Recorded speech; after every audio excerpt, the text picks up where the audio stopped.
Hey everyone, Kylie Rose here, head storyteller at Dicescape and your game master for our last Arcanist campaign. Before we jump into our episode tonight, I wanted to give a little summary of where we last left our adventurers. So episode 2 kicked off amongst chaos as the party found themselves fighting for survival atop a crumbling bridge spanning across the bottomless chasm at the edges of the fractured lands. From the darkness below, Drazen the Tormentor, a winged centurion of Ocularis, emerged wielding chains and fury. The confrontation was fierce and desperate. Gilda and Kari of the Emberlight Accord made a brave stand to buy time for the group as they figured out what to do next and tried to scramble to safety and escape. Through some quick thinking and teamwork, Eleanor's valor and Róisín's charm, Cordy's magic, Hugo's frantic determination, and some help from Doc and Thessalus, the group was able to narrowly survive as Drazen plummeted back into the abyss below under the spell of slumber. Fleeing into the tunnels beneath the Scarlet Dunes, the party found refuge in a hidden sanctuary illuminated by these bioluminescent mushrooms. Here they experienced rare moments of calm and connection, Elanor searched for familiar faces from her past, Doc sharing a little touching moment with a halfling child who gifted them a lucky rock, and Hugo privately grappled with a strange fungal growth that was growing within their stitched body. Cordy took some time to commune or have a conversation with this large mushroom in the center of the sanctuary and gathered some information about an attack from the Tenebrous until it was eventually cut down by this elder turtle that was preparing food here. It was also during this time too that Cordy found his familiar Philip, a little snail guy. From there, we took some time to gather with the group as they started to question what the intention was behind Tegwin's resurrection ritual that she had performed to bring them back, and how some people had memories and some people did not. From there, a quiet and emotional exchange transpired between Tegwin and Róisín, where she revealed both guilt and longing and just her own struggles as the ritual had been done and not knowing whether it was the right thing to do. Róisín did share an embrace with Tegwin and reassured her as the night continued on.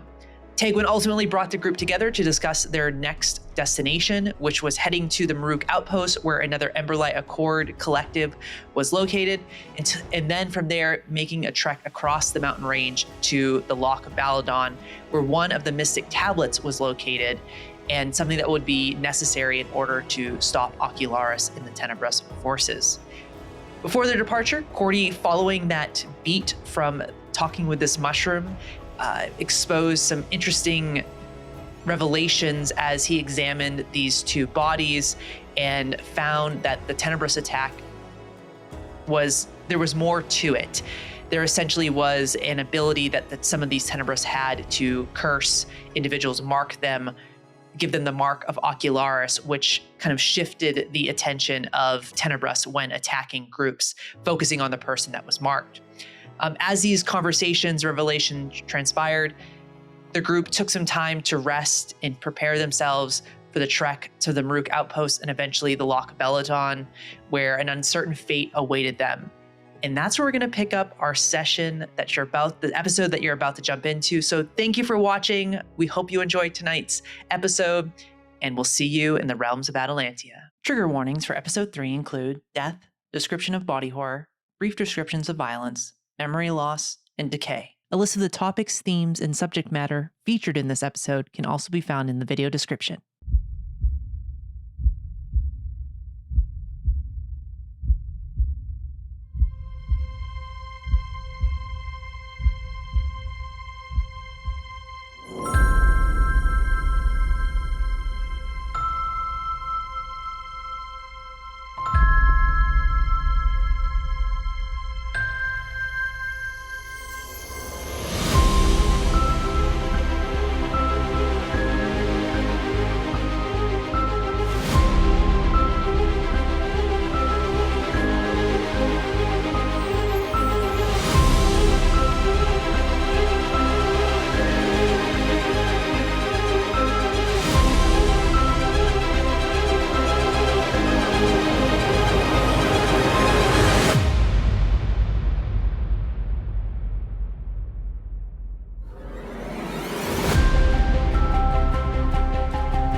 So we return to the last Arcanist as we see Tegwin re-enter the small bioluminescent cavern that you find yourselves all in after various conversations had been had throughout the day.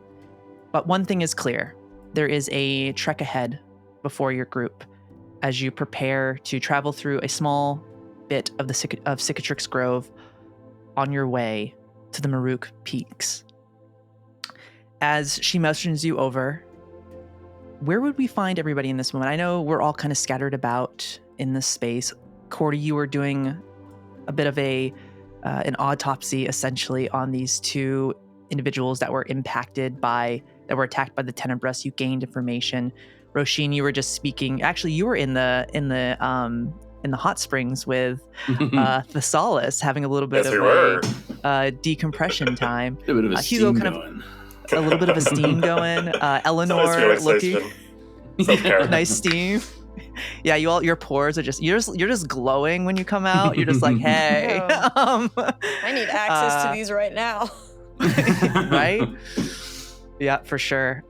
We see Elanor kind of looking at this sketchbook, essentially at an image of an individual that there's part of her that remembers maybe a little bit, but there's still that fading memory.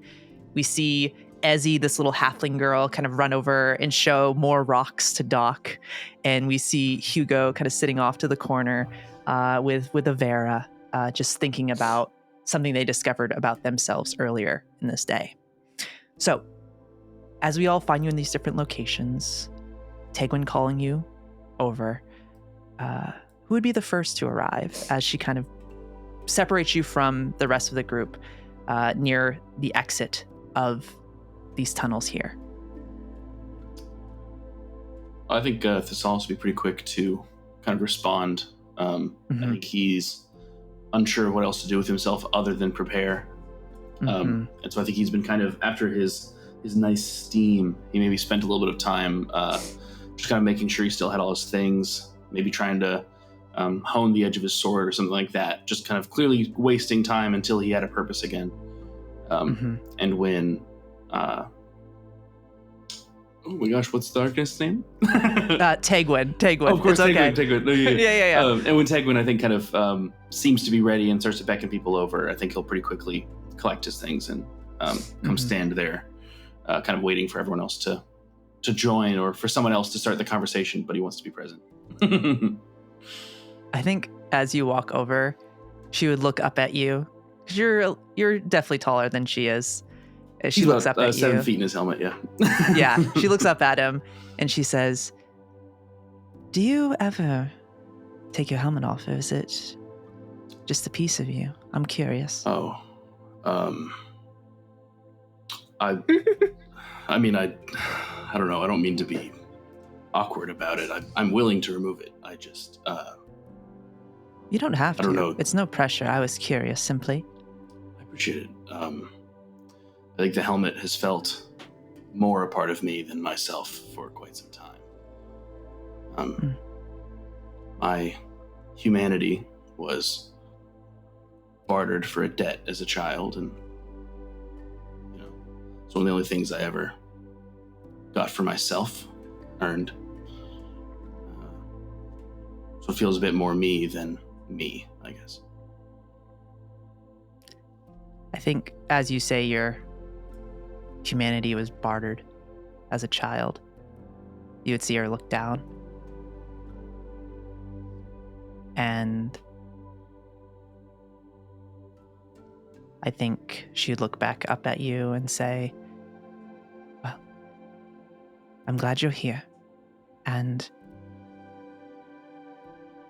know that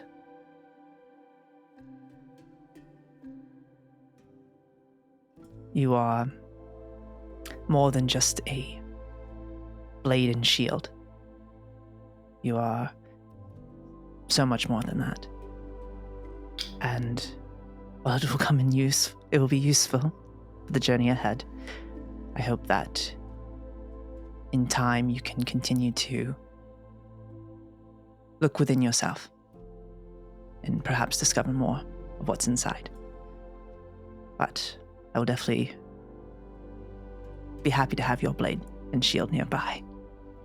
And I think she just gives him like a little squeeze on the, like a warm squeeze on the wrist, and a half smile there. I think through his helmet, it's hard to tell what his response to that is. He's kind of that same kind of blank, expression of a helmet, I guess. But he doesn't seem to have much of a visible reaction. But he'll say, "I appreciate the thought, and always happy to help." Of course. And then I think flirting. Everyone's flirting with Thessalus. Amazing. But yeah, she kind of, as she sits there, she looks over to the rest of the group as people approach.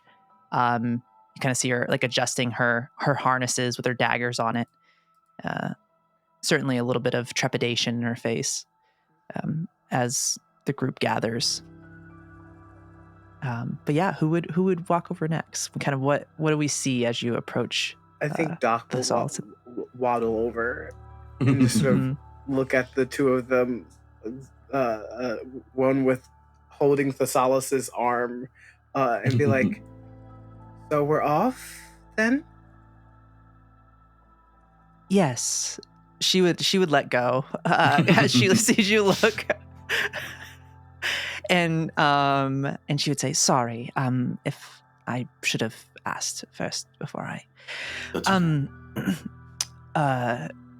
She and I think at that point she says, "So, do you need any supplies? Are you feeling up for the travel, Doc?" I think I don't really. This is weird. I don't really feel tired ever or anything. So like. I think I'm good. Will be useful. Perhaps, Oh, go ahead, sorry. No, I'm glad to be of use. Well, I think she like, she's like, I mean that from, I'm glad you're here. And I think Ezzy runs up and she like pulls on Doc's arm. Hey, so before you go, there's one more thing I wanted to give you real quick. And here, I just found it. It's really pretty. And she like hands you up this little it's like this little kind of twirling stone that she found on the ground. She's like, I just found it. Kind of looks like and she points to the little pendant or the little pendant on your, and she hands it up to you. There you go. Then you have two. Two is always better than one, right? Oh my, Doc, without like saying anything, just like wraps their arms around Izzy and just like hugs her. Yeah, she gives you a big old hug. This is incredibly sweet. This is the best gift I've gotten since the last gift you've given me. Yeah, she's just clapping. Yay. Okay. Well, when you get back, tell me everything, okay? Tell me all the stuff you see, you do. I want to know it all. Okay, and you have to tell me, you have to do the same. I want to know what you did. Okay, yeah. I'll tell you everything, like beat by beat, every moment I will tell you. Every second. It'll be the longest story. Okay. And I'll love it. Okay. Yay. Okay, all right. Be safe. And she like hugs your leg again. She just like, because she's really tired. She's a little halfling, so she like hugs your leg. And then she scutters off. You see her mom like picks her up and they just go walk over. I just wave. Yeah, she's like over her, like looking over her mom's shoulder. She's just going like this as she gets taken away. Yeah. Awesome. So we see Doc, Thessalus, Tegwin there. Who would walk up next to kind of join the collective in this moment, or fly up rather? Everybody has different ways at which they move. Yeah. So probably Róisín would be next, just sort of sauntering over, nice and relaxed. Mm-hmm. Mm-hmm. She looks at you. She says, "Well, you're glowing. I imagine you spent some time in the hot springs." Yes, with some excellent company. Oh. As she looks at Thessalus and back at Róisín. It was relaxing. Good. He's an excellent conversationalist, apparently. Man of many talents. Did I miss something? Nothing you need to worry about. Okay. Well, at least we're getting closer, I suppose, and getting to know each other more. That will be important as we continue along on our journey. So, yes, this is good. This is good. Never mind. We'll cross that bridge when we get there. And I think she gives like Róisín a little squeeze on the arm too, and and she kind of just we just lost. Oh, there we go. They're back. We kind of jump over, and who would we see next out of Elanor, Hugo, and Cordy in this moment as you see the collective starting to build? I think you see Cordy kind of walk up, and he's like feverishly like scribbling into a paper, and he he kind of walks up, and like before he knows that he's there, and he just goes Tegwin, and he like kind of shoves the paper into her like chest, and he's just like, watch out for this mark. They mark Cordy, it on you. What is this? I've obtained some information. All right. They mark you, and then the rest swarm. If we're to travel together, we need watch for it. All right. And you're sure it's this? This is what we need to keep an eye on. That's what I saw. All right. Well. And I think she would pass it around to the group to look at, to make sure everybody is aware of the marking. Has any of us seen this mark before? I would say... Doc, Yes. could you please make a knowledge check for me to see if you can recall whether you have seen this mark before? All right. Also, I need to get my fear out. So hold on, I need to. No, you don't. No, you can What keep is it that weird. for? Come out. Silly GM. Okay, so that's a 12 with no, not 12. 16 with hope. Ooh, so give yourself a hope, Let's go. which is awesome. So I'm using the cool little gems that came in the Daggerheart. These are my little fear tokens. So I have That's 6 so right cool. now, and then I could have up to 12 at a time, which is really nice. And then I'm gonna come and I'm gonna eat them all. So then Nom, nom, you have nom, nom, nom, none. Eat all the fear. Don't bring them to Gen Con. No. Every time you look over, you lose one. Like, where's my? I'm like, what the heck? Me with Yeah. suspiciously shaped gem lumps in my mouth. Why is my? They're just really good, okay? Yeah, they taste like cherries. So with a 16 with hope, as you look at this symbol, Doc, you would recall a time some time ago where you remember some people that were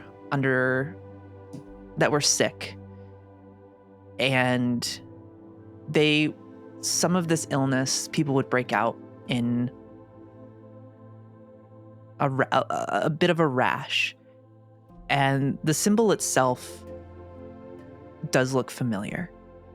And I think there's a moment too where maybe in your mind you recall maybe there was a time where you had that for a brief moment in time, but it's not quite clear.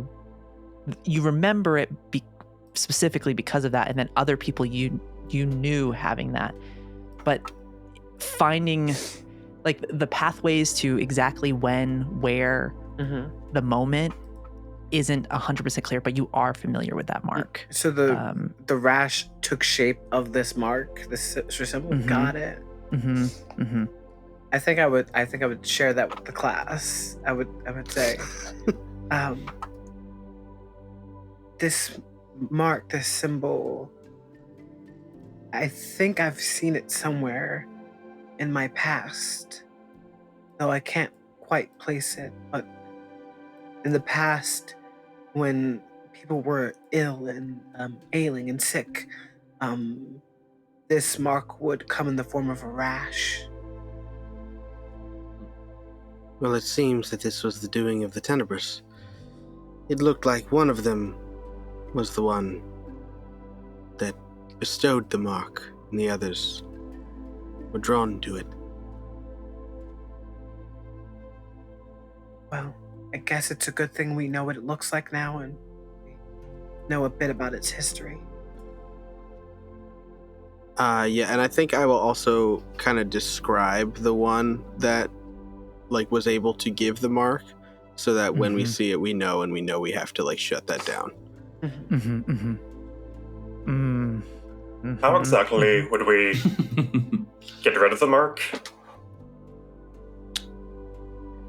Yes. I think Cordy looks to Doc, with Doc having said that Would I they've have any encountered it in the idea? past.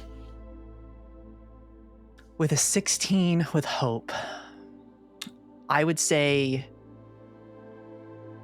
mechanically, what you would have to do is you would have to essentially, everybody has Dwimmer within them and it's returning. You would essentially have to spend hope. You would have to spend hope yourself, or you would have to, or one of your companions would have to spend hope, because when you're marked by Ocularis, there's this deep sense of dread. It can almost put you in a restraint kind of situation where you're unable to move because it just weighs you down. But if one of your companions or yourself, if you're able to kind of look within and find that hope, you can remove the mark. I will say though, it does require, when I say it requires hope, it requires 2 hope essentially mechanically to remove it. So you would know that it's a releasing of Dwimmer either within yourself, a resource, or someone else that has that resource as well, giving it to you and helping you get through it. So that would be a way. It's essentially a release of Dwimmer within or by someone else. Got it. Use the Dwimmer to burn it away. Okay. Well, that's not too bad. For a moment there, I thought we were going to have to pull out the cheese grater and just go wild. That'd be my go-to as well. Cheese graters, canon, and She's great. Yeah. Canon medical procedure. Those Important invention. Mardunites love their cheese, right? You gotta fondue it to them. Yeah. Oh my god. Doom. We'll be here all week, everybody. Amazing.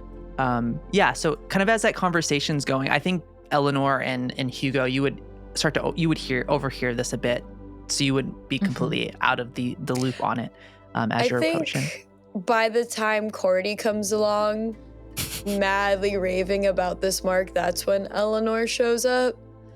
But it's much more in a, I'm curious to know what to look for as the tracker and ranger, but I am staying as far away from Tegwin as possible because I am pouting. and She's a brat. I think Hugo completely misses the conversation because they've been sort of moping to themselves due to their newfound knowledge of what is inside me. And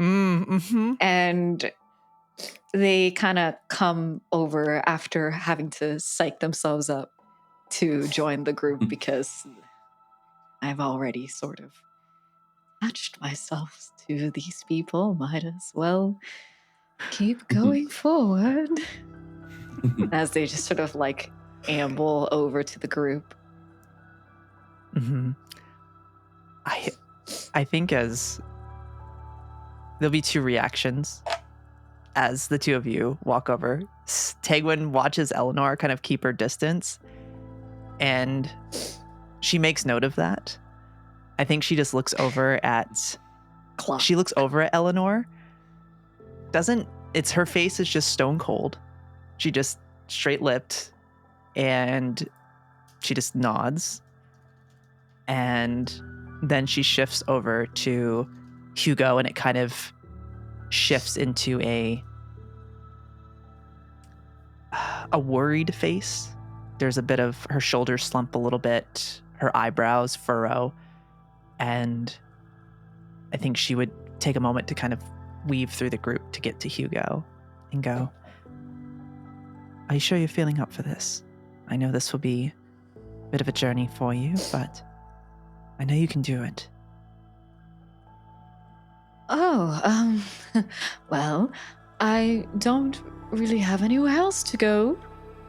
So might as well go with the people who were all part of the same ritual as me. All right. Well, it's a good group. I think everything will be all right, for the most part. Which brings up a point, and she looks to everyone. She says, "So, there may be a few things we encounter along the way. It's quite possible we may run into more shades during our trek through the Cicatrix Grove. We may encounter the equivalent of bounty hunters, individuals that work for the Centurions and have gone different ways, separate ways than those members of the Emberlight Accord. You'll typically know bounty hunters if they don't have a crest of the Emberlight Accord, but it's important to keep your eyes watchful and wary, as they tend to capture travelers and bring them to the Centurions, and, well, they're turned into Tenebrous. But that is something to be aware of. And the other thing, of course, is the Tenebrous themselves. It's possible we may encounter some. Those that we might find within the way at which we're traveling are called specters. And they are fast, they are lethal, and they typically attack in groups of 2 or 3. So, if there's more than 3, run.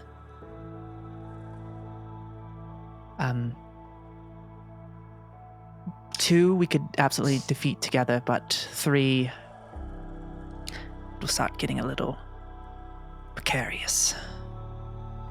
Just from experience. Any questions? Hugo just stares blankly at Tegwin, who was just like, "Are you sure you want to do this?" Literally 5 minutes ago. He was like, I guess I have a question. She just looks at, I think she just puts her hand on Hugo's shoulder and just says, "I'm sorry. I just wanted to be honest."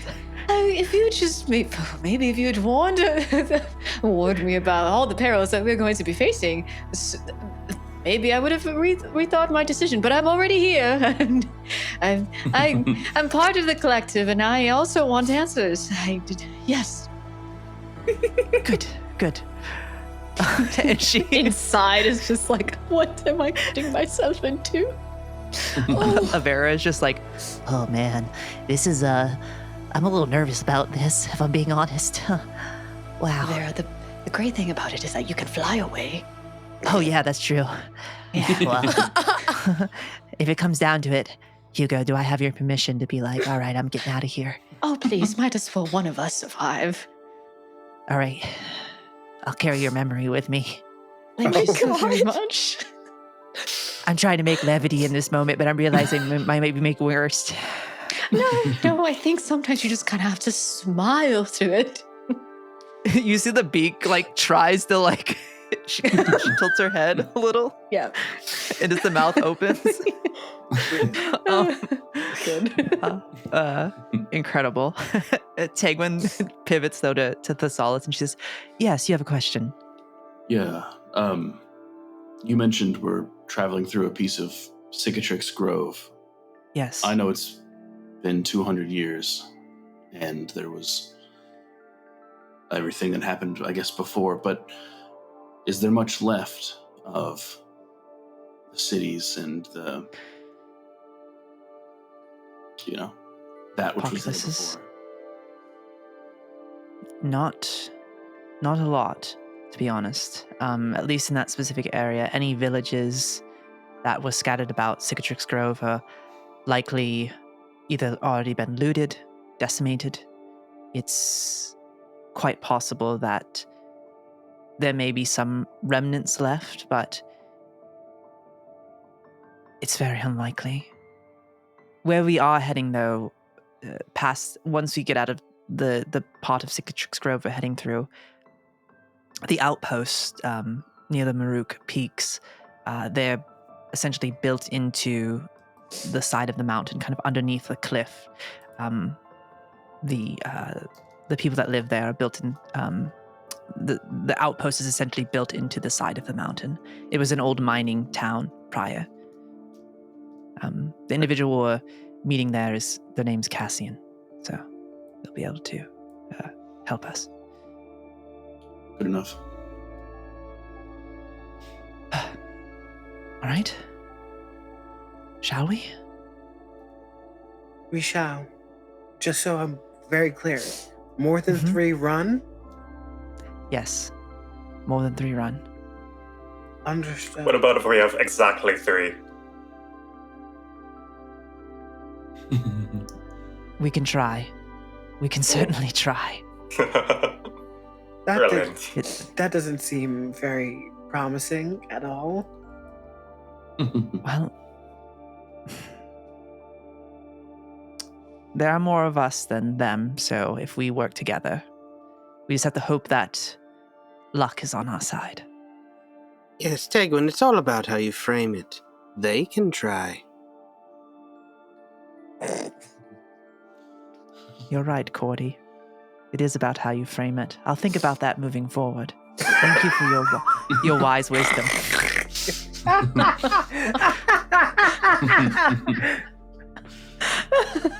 Wisdom is best when it's wise. She just fucking destroyed Cordy.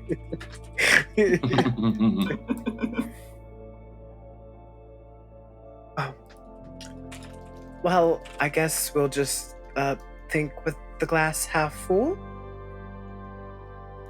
Yes.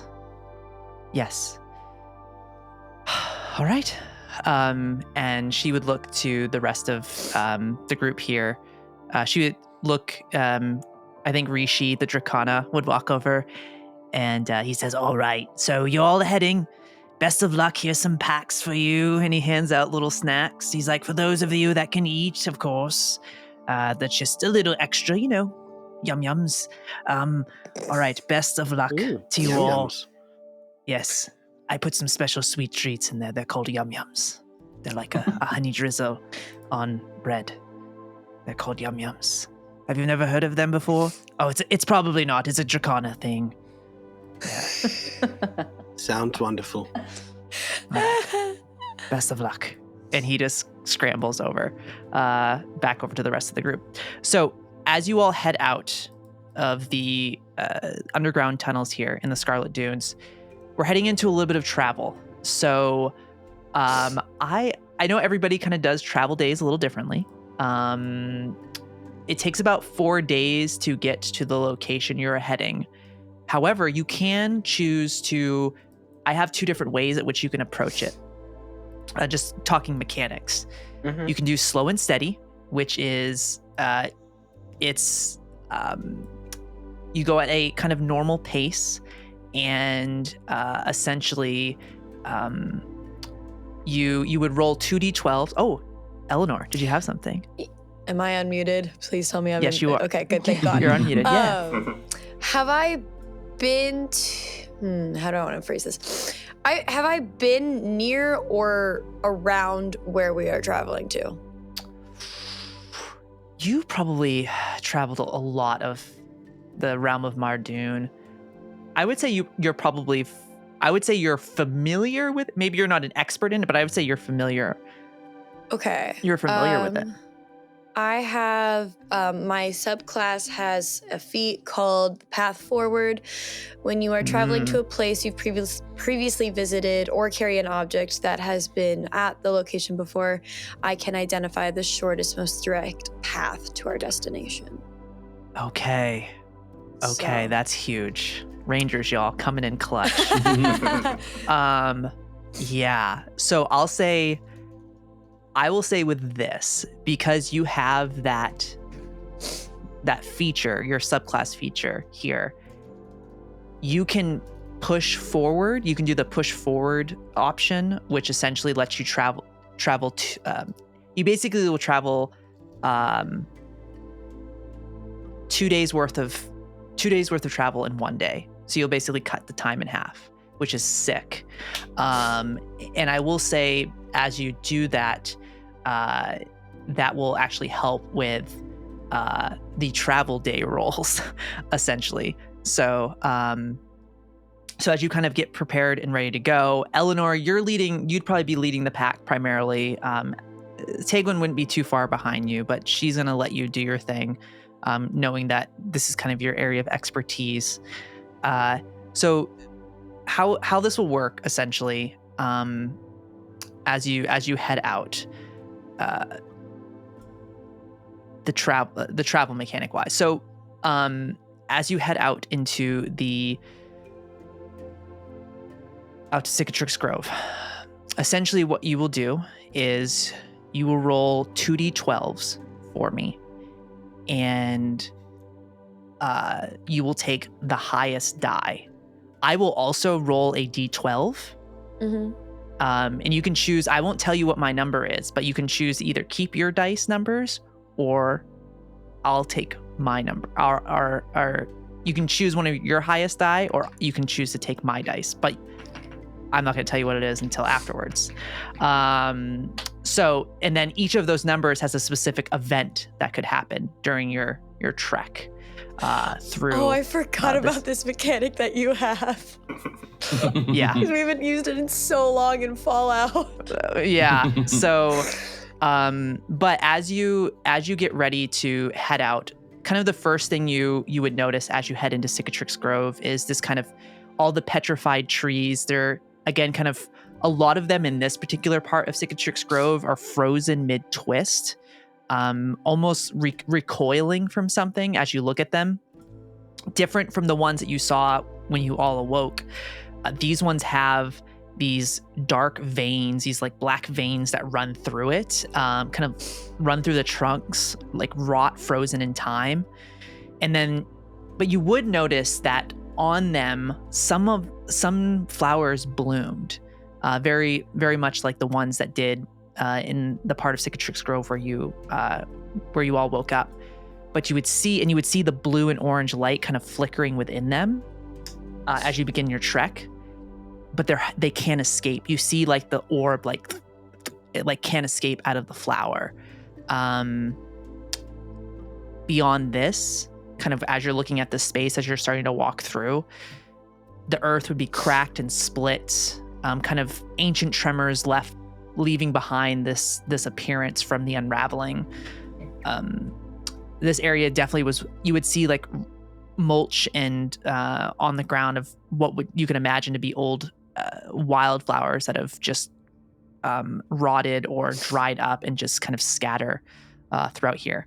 But you begin that first day of travel, kind of seeing all of this around you here. Let's go ahead and make our first rolls. So you're going to roll 2d12s for me. I'm going to roll my d12. Oh, I think it would be. I think Coda would roll this one here. But you could if we want to say Aubrey rolled it, I'm fine with that too. Oh, if you want to do that. I already rolled them. Oh, okay. No, Okay. No. I don't Yeah, have go my physical ahead. dice with me today, so I'm No. virtually rolling. Please go Yeah, you're all ahead. good. You're Okay, all good. I have rolled my dice. What'd you get? Oh, I got a 12 and a 7. Okay. Oh shit. Okay. Awesome. Sick. Okay. I'm guessing you want to take the 12. Yeah. Okay. Amazing.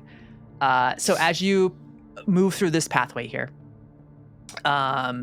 you continue to see these trees with these flowers bloomed on them, some of them having that energy within them, others do not. But there's something else you see in the distance as the day kind of goes from sun, there's actually no sunlight, from kind of this looming gray clouds to nightfall as they start to part a bit. You see in the distance what looks like it almost looks like this kind of feminine figure weaving through the grove here. Almost has a resemblance of what would look like a dryad, essentially. But it is made of pure Dwimmer. You just see like all these threads of light just kind of dancing around it, and you see they're going over and like taking the flowers and just peeling them open and releasing out the motes of light, and the motes of light kind of collect into them, and they move around and are releasing all of this energy essentially here. And as you see that, there's this general kind of comfort. It's not a comfort from seeing it. It just is something that kind of hits you like a wave, all of you. And as you see this thing, you each gain a hope that carries with you from that. So as you see a good omen, that Dwimmer and these creatures this creature that you're seeing, this being made of pure Dwimmer, is dancing along here in this moment.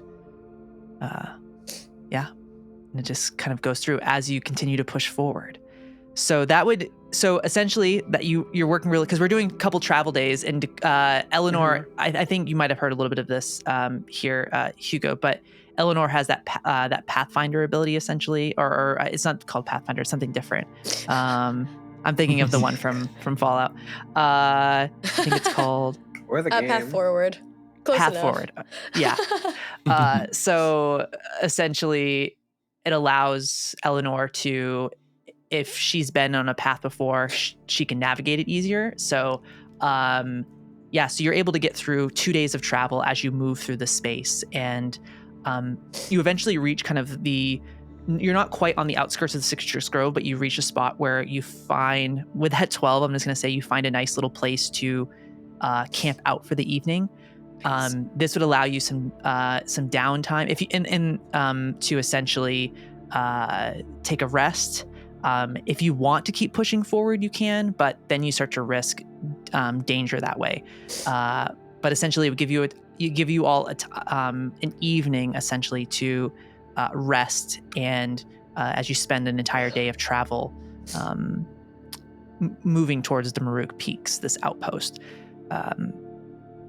But is there anything anybody's doing, anything you're looking for? Just, I want to kind of get a general vibe of everybody as Eleanor's navigating you through this grove here, as you're seeing these kind of twisted trees, and you're seeing that kind of almost ethereal being move through. Go for it. I think Elanor would also kind of be on the lookout to see if there are any other animals or life forms. I mean, because being a ranger, I think she'd be interested in the like fauna and animal life. And so I think for her, with this new world, she wants to see if there A, is any, and B, how it's changed. Yeah, I think as you look through, and I'll go to make an instinct roll for me as you scan about. And if you want to spend hope, I think one of your abilities might come into play here. One of your experiences, rather. I had a similar idea in regards to like learning about the area. But I do want to allow Dakota that before trying to try my thing. Yeah. Oh yeah, of course. Yeah, of course. I am going to spend a hope for this. Okay. Yeah, let me know if you get what you get, and then if it's with fear or hope. 21 with hope. Dang. Okay, 21 with hope. So make sure you get your hope back, which is nice. And as you look around, I imagine what you see is, if we were on land, like, to me in my head, and how I would describe this to you is, there is remnants of life here. It's very much like a bleached coral reef. That's kind of how I imagine this area is right now, where there is a little bit of life that's still is grasping at a straw to try and exist. But as far as that goes, because there's not a lot of nutrients and food sources and things of that nature, wildlife is pretty scarce. But I think as you look around the area, you would see the occasional, like, underneath some compost, you would see tiny little, especially with Dwimmer returning, you would see like tiny little curled plants within the compost that is on the ground. And I think in that moment too, you see a little hare just kind of hopping over its little ears. And it kind of gets up, and then it kind of like looks over at you. One of its ears kind of goes down. And then it just kind of goes back, picks up a couple more. Its little nose. Interesting. The whiskers. It doesn't like run away or anything. It just kind of like no, it looks just kind of, and goes, it honestly looks more, it kind of looks surprised to see you. It just kind of stares at you. Doesn't seem scared of you in this moment. It's more, I think you would know it's more of a curiosity. Okay. Which and just kind of rummaging. I would take that Elanor would mean that this animal hasn't seen this well-formed personality hasn't seen human-like individuals in a while or at all. Okay. It's one of those things where, if you approached it, I think you would notice it would be a little timid, but it doesn't seem afraid by your presence. And it's just kind of looking at you. And then you would see kind of hop up next to it are two little baby bunnies, two little baby hares. And they kind of walk up and they start kind of nibbling on things. And the bigger hare would move in kind of in front of them and block them from your view. In this moment. But but eventually but that's all you would see in that moment, I would say. In the distance, you would just hear this like in the distance, but it's almost garbled. There's it's more guttural than the sound I just made. I also hope I didn't just freak out my dog across the house. I know, I was neighbors. Like, can they hear? No, okay, we're good. Yeah. But you hear this kind of howl that's garbled, and you see that's what kind of scutters them off. We kind of shift our attention over, as you take that in, over to Hugo. Hugo, as you're kind of thinking on something as well in this moment. I think this is in relation to the dryads. So those ethereal beings that seem to be floating about. There's a moment where Hugo, as we are walking, they stop and just stare in awe, because this is one of those things that they don't have a lot of memory for a lot of things, but I think this also in particular, there is no emotional click for having had a familiar experience. And so there's this moment where in their mind they immediately try and create this connection, and I want to spend a hope to target one of the dryads and open up a telepathic line of communication. Oh my god, okay. Incredible. Okay. Shoot, okay. Sweet. Oh, you are stunning. you see it stops and it looks in your direction. It does not have a face. It is simply just energy. And it kind of gives like a little curtsy to you. And you hear, "Why, thank you. Are you all lost? Are you No, we're any direction?" we are headed to the peaks. It seems like things are changing around here. You're existing in this place? Yes, it's been a time. The years of Dwimmer's absence are ending. The age of the bloom is here. Age of the Bloom. It is. Is that just what you are calling it, or is it known? Is known amongst us. All of us. We are here again. Free to wander these lands. Incredible. Yes, like I said, we're headed to the peaks. Is there anything that we should be wary of? You see, there is the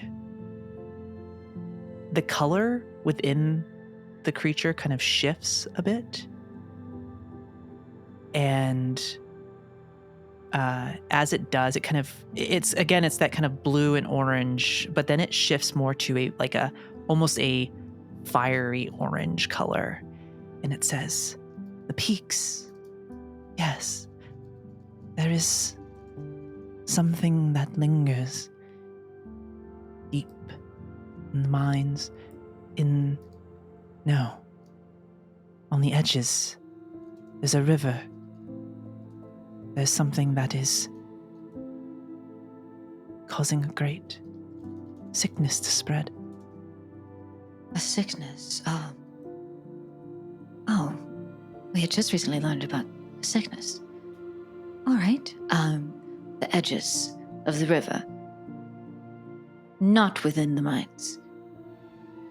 No, one that connects with the mines, but along the edge of it. In a valley near the Maruk Peaks. All right. Wow. Thank you very much. The information, you didn't have to give it, but it is greatly appreciated. My name is Hugo. What is yours? Hugo. We all share the same name. Straya is my name. Straya. It's lovely to meet you, Straya. They curtsy again to you, and you kind of see the two dual colors swirling again within the body. Mm-hmm. I think slowly, as they've had this conversation, this telepathic conversation, Hugo has been kind of weaving towards them, kind of away from the group without really realizing it, just close enough to try and reach a hand out, unsure of what they could learn from this. You reach a hand out. You see, as you reach a hand out to it, the arm almost extends out. It doesn't have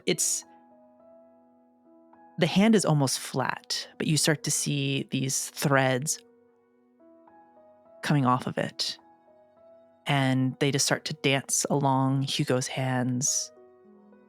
And there is this sensation of a deeper connection than perhaps you realized. And in that moment, you see a flash of the world before, but through the eyes of different people.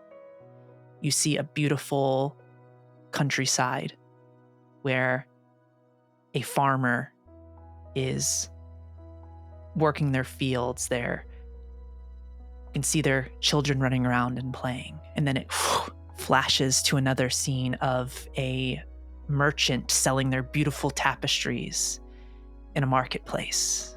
And then it shifts to another where you see a grand theater in front of you, and you see multiple performers from their perspective acting amongst each other before it pulls back to you.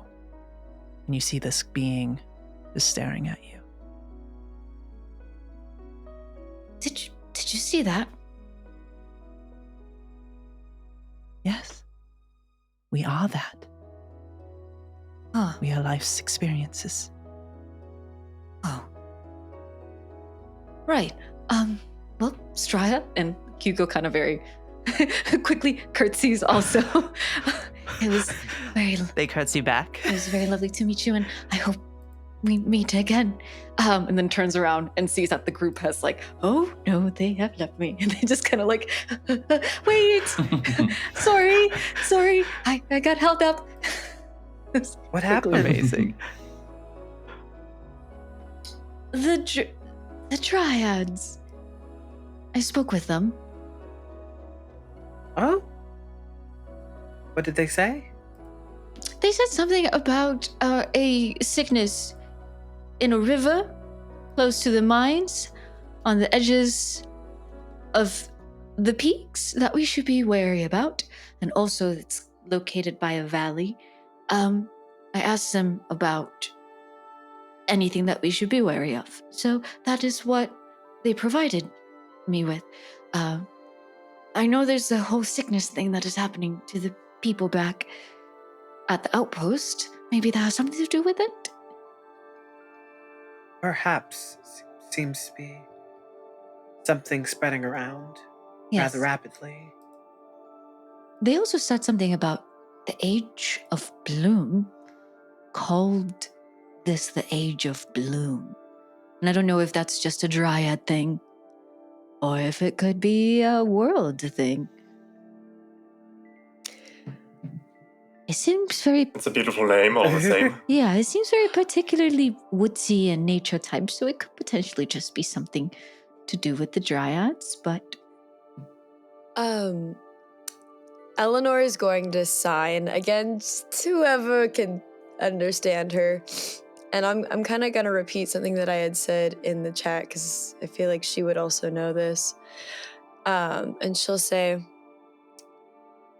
well, what is blooming if not life renewed? Many plants will come back year after year after year.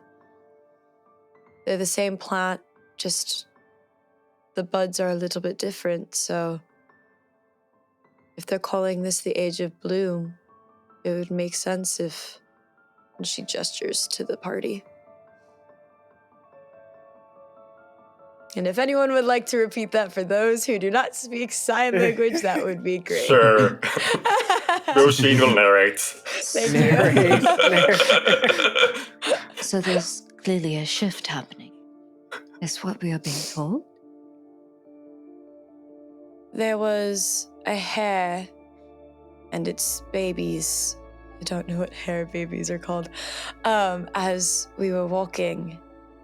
And when I have walked in forests before, typically small game like that would run and hide at the idea and the scent of a hunter such as myself, but they stopped and they stared. Not out of fear, but out of curiosity.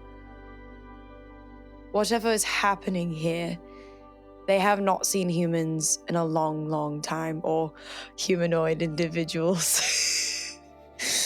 But there is a shift. And I would, like I said, I would believe that the Age of Bloom is appropriate.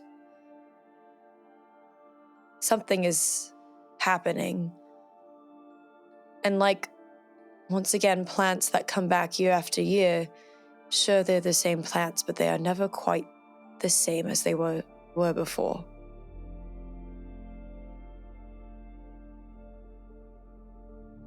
I don't know if that's deeply upsetting or a good thing. I would consider it a good thing. No two tulips ever bloom the same. Their diversity is what makes everything beautiful. Guess we are looking at things glass half full.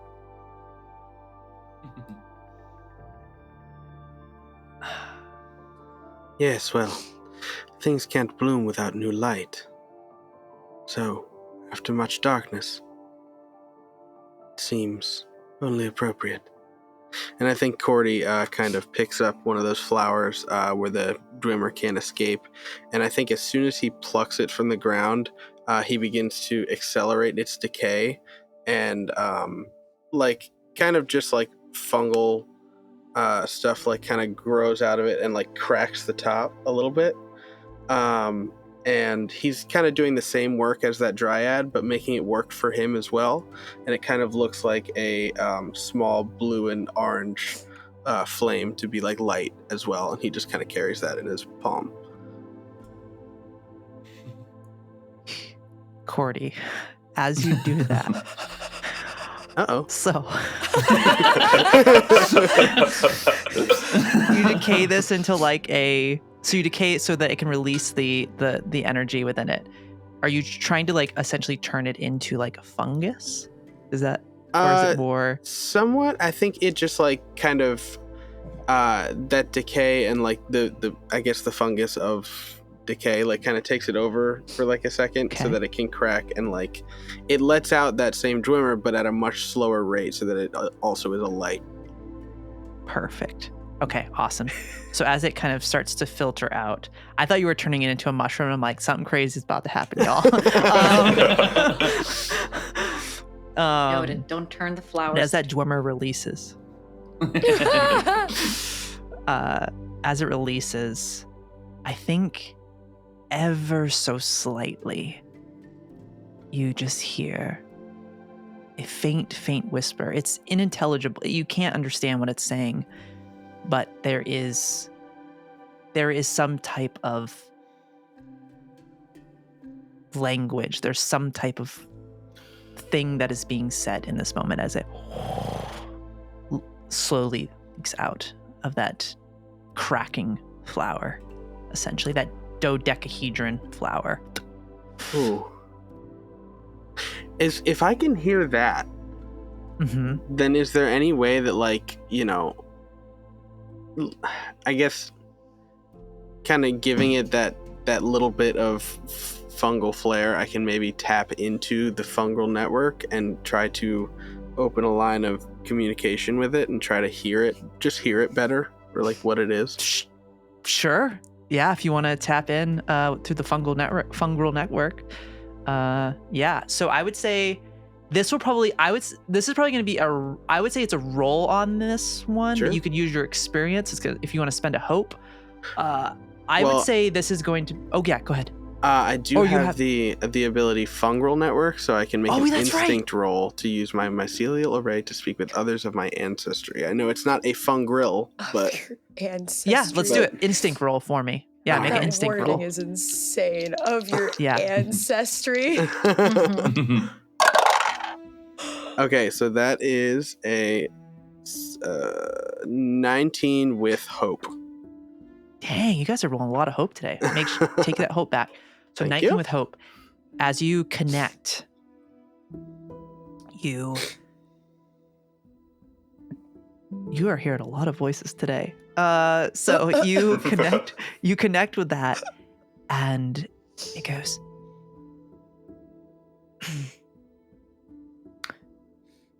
Hello? You can hear me, right? I can. Where am I going? I don't understand. What? What am I doing here?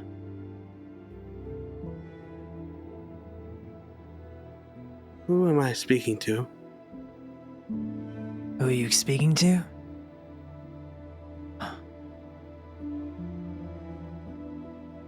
The name? Oh. I don't know if I can remember my name. It's Oh.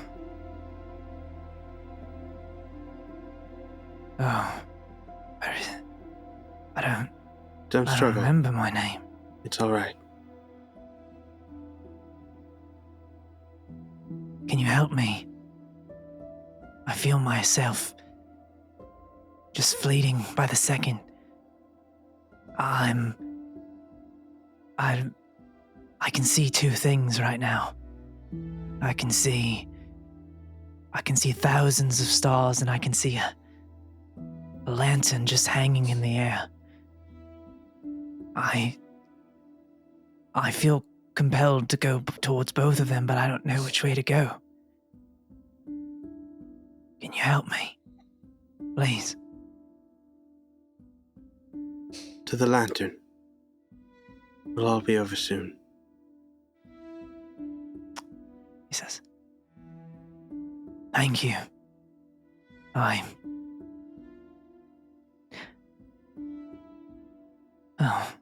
And you hear as it continues to fleet away. Oh, I can hear it. It's the sound of the ocean. It's beautiful.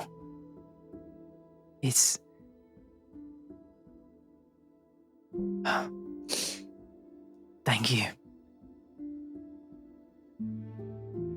They're waiting for me. And the voice fades. Let me just say my music is hitting right now. Sorry. Wow. No, that was crazy. Literally, as you said that, there was a sound in the music that went, oh. I was like, shoot. Anyways, I think Cordy kind of, as the last of the light fades away, I think he kind of like crumbles it in his hand and just like dust on the wind. And he looks around at all of the other little lights that he can see in the distance.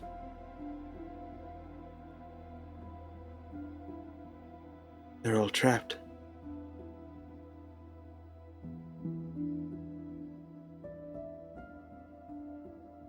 They're like us.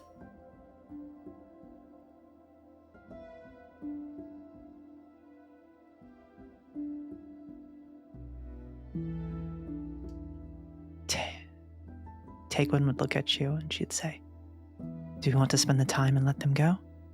Set them free? We can stay here for the night and take the time to help all of them. They deserve it. Okay. So, I would say in this particular area of the grove, as you look around on the trees, on these twisted remnants that are here, you probably can see there's a good 100 flowers about, all of them with flickering light within them. Some of them are fading faster than others, but there are hundreds of them here. So if you'd like to spend the time, I would consider this a preparation during a long rest to essentially help release all of these trapped individuals within that were fortunate enough to not become shades, but are still trapped and cannot get to their next destination. And then from there, if there's any other things that people would want to do during this rest time, if people want to keep watch, because that is a thing. I am pulling in the Lurking Darkness feature from Age of Umbra into our campaign. So there is that piece. Okay.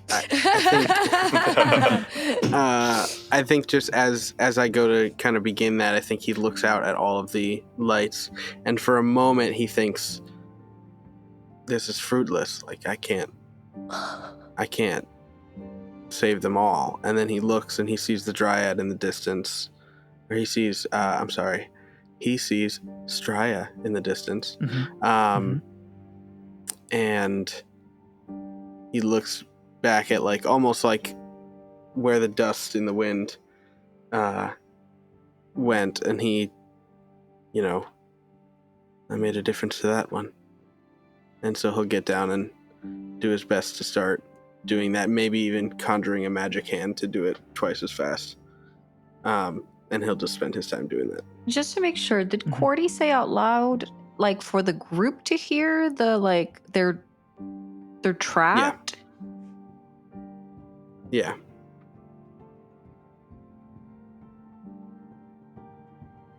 Okay. For our preparation during the downtime, what would we have to do for that? It would essentially, so I'm not going to make you roll like all kinds of, because that is a piece of it. I'm not going to make, we'll do it. How about this? Who wants to help free the flowers, free the Dwimmer and the kind of souls within? I think while on watch, Elanor would every now and then, like, she'd do like a scan and then like let a couple out, move on, scan. Okay. Okay. I think Hugo will approach Cordy at some point and just... What did you see? Did you see anything? I did not. No, I spoke to it. For clarification, of the dryads, you said that we saw 3. Right? You saw three different visions from the... I saw the 3 different visions, but there was just one dryad. There's just the one Strya. Yeah, the one dryad. The one Strya. Okay. Yeah, Strya. Yeah. The one dryad. Yeah. Strya the dryad. Strya the dryad. Yeah. So got it. I was just wanting to make sure. There was visions that I saw when I communicated with the dryad. Just, it felt like looking through the eyes of somebody else, other people. You didn't see anything like that? No. But it seemed to me that it was someone. Do you think that possibly everything that exists right now could potentially just be some form of a reincarnation?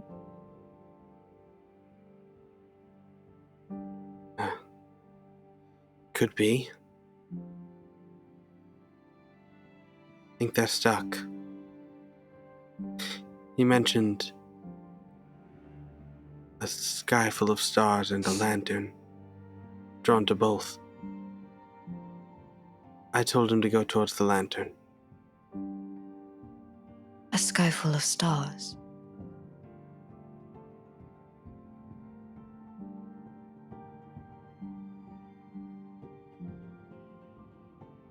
Why not the sky? I think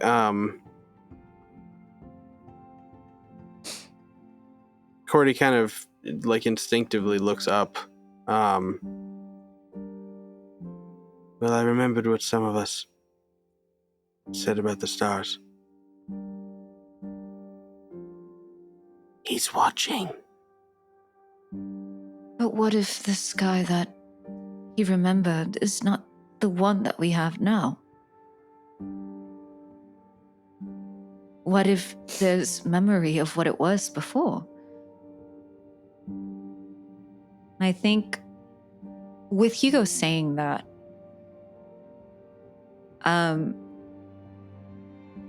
there's a pause as they once again they think about a sky full of stars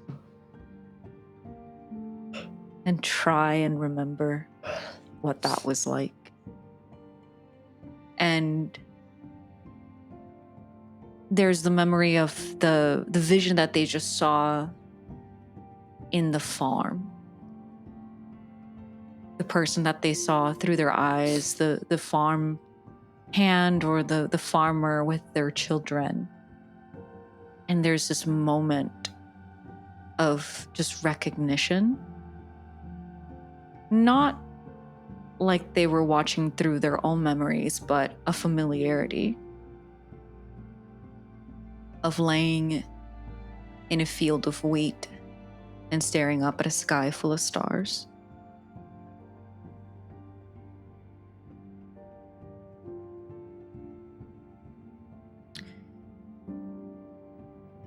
Let me help you with this.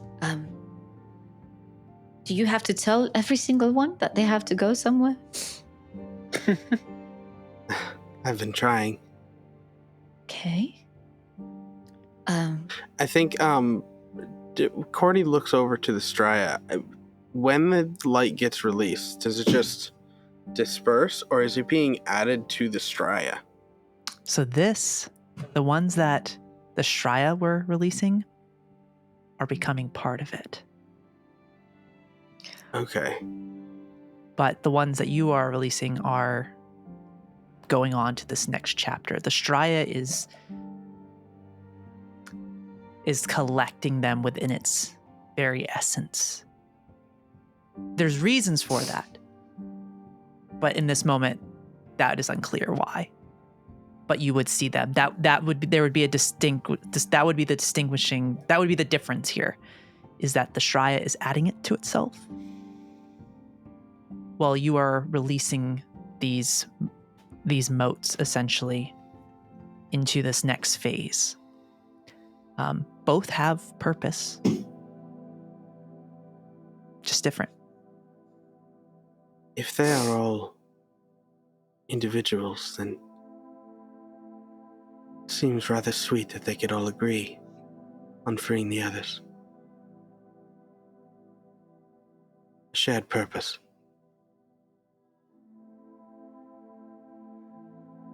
Many become one.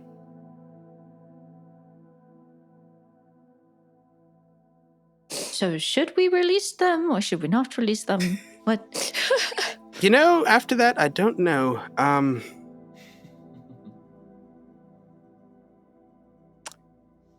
Perhaps it is not our job. Interesting. Right? Well,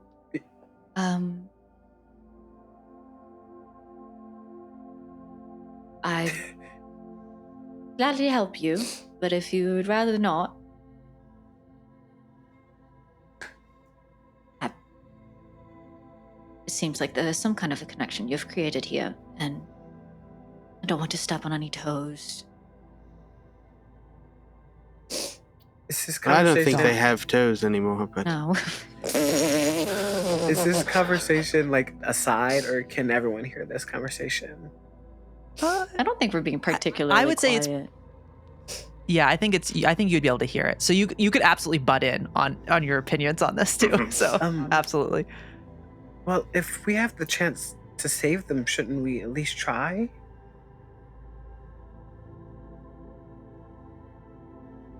That's also Yes, good. perhaps not each one is for that purpose. How is it our decision to choose what their purpose is?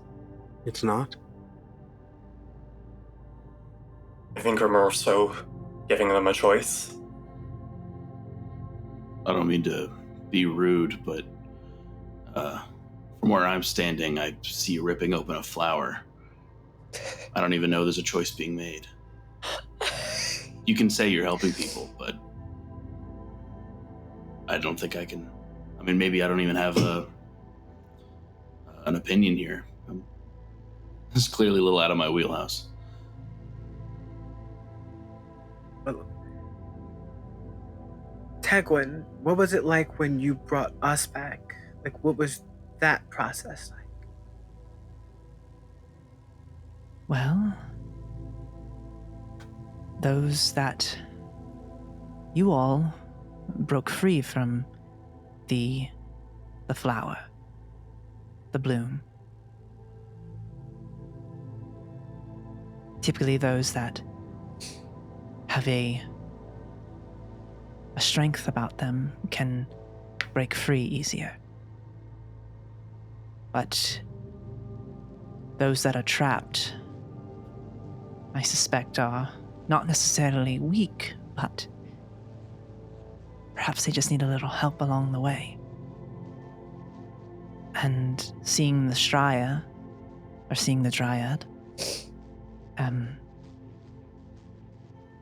releasing them and helping them on their way in their own particular process, and Cordy doing the same. But yes, it was different in the sense that you all, the motes that were released that found you, you broke free. I'm sorry if that doesn't 100% answer your question. That is as much as I know. I know how to do the ritual, but... It answers enough for me. I feel as though a lot of these people, like us, didn't have a choice to leave in the first place. And Not... here we have a chance to let them have a second go at it. Not to mention, however, our bodies didn't decay for some reason, and there's no knowing where. And she gestures to the flowers. If these have bodies to return to, if we're putting them at peace. If you can call it that. Oh, there are 2 people stand before you who don't have their bodies. And mine's all fucked up. In a good way.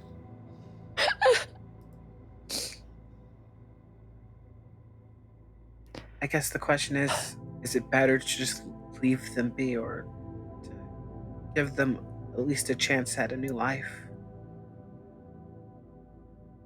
Seemed that creature had some idea of what it was doing. Perhaps we can trust that it's aware of its process, and if things are already healing themselves, if this bloom is already happening, perhaps our part isn't like this. It is some other part of this process. I would say it did not feel malignant. Though, when I spoke to it, I also reached out to it, to Straya. It just felt more like a caretaker, if that makes any sense. As much as anything does these days. I mean, if that means that these flowers, these people are being cared for, you know, if we can be confident we're helping, then I see no problem with it. But it does seem as though there are these Straya here to do that already. For the record, it did seem happy. Said it could hear the ocean, that they were waiting for him. Then perhaps we could be of help. I still have my telepathic connection. Mhm. I could ask. I'm a big fan of asking. Hugo turns around and just kind of... Straya! Amazing. You just see, like, Muppet running. A Muppet? Yeah. You see Straya is at this point, they're hovering above a tree and plucking another flower and letting it become a part of them. They've got a little bit of a distance on you, but they, as you reach out, they go, yes. But we meet You've called? much sooner than anticipated. Yes, indeed. Are we helping if we pluck the flowers? Yes. It is important that it is done with a delicacy. These are fragile in their own way, much like brittle glass. If they are not handled with care, they could follow the wrong path and be claimed by the all-seeing one. The other pathway, though, leads to a place of beauty. The sky full of stars. The all-seeing one. Yes. You just see the head nod in recognition of agreement that yes. Well,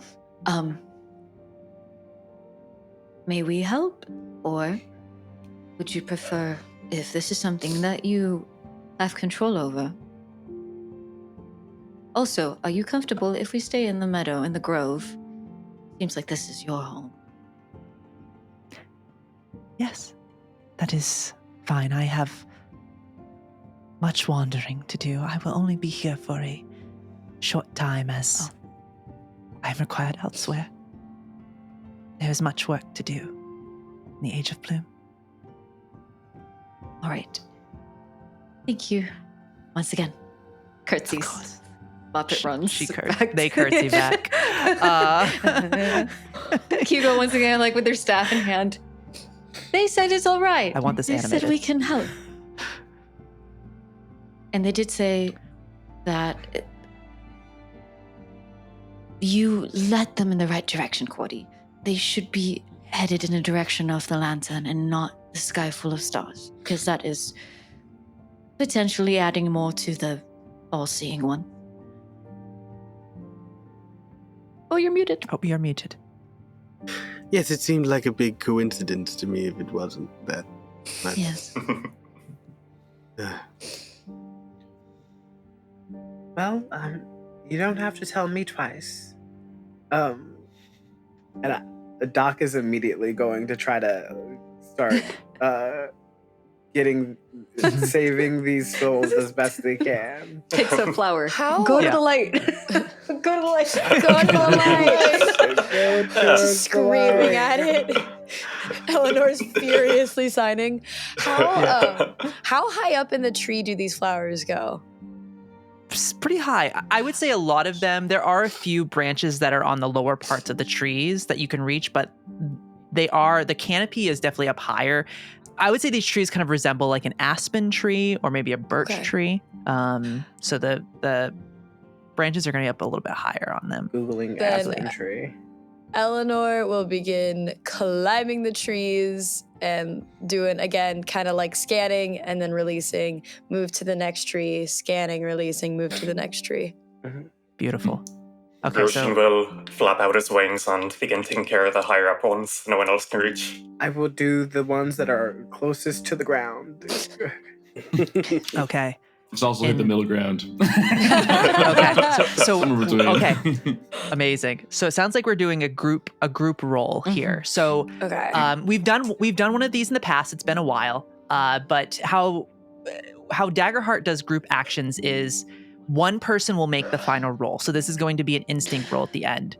Who would like to make that roll at the end? So Doc, you want to go ahead and make the final roll? Yes, Okay. because Perfect. I have my Orderborn. I have record 3 sayings or values instilled in you, and once per long rest, you describe how you're embodying one of these principles.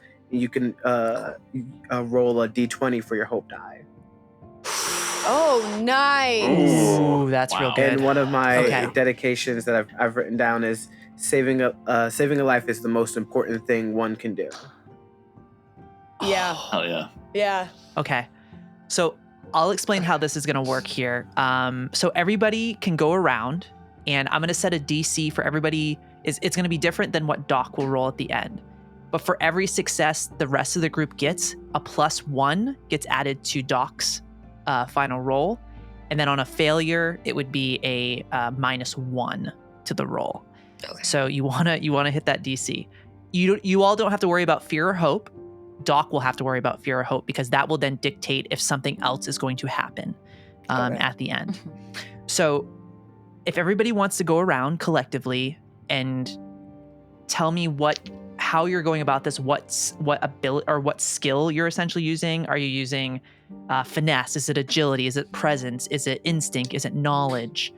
And explain to me what you're doing, and then I will. The DC for the group is going to be a DC 13 for the group, and then Doc's is going to be higher because you're doing like 100 of these, so it's going to be a 20 DC 20. For Elanor, I'm going to use agility since I'm like climbing and like kind of getting on more like the trickier branches to like get up to. Hell yeah.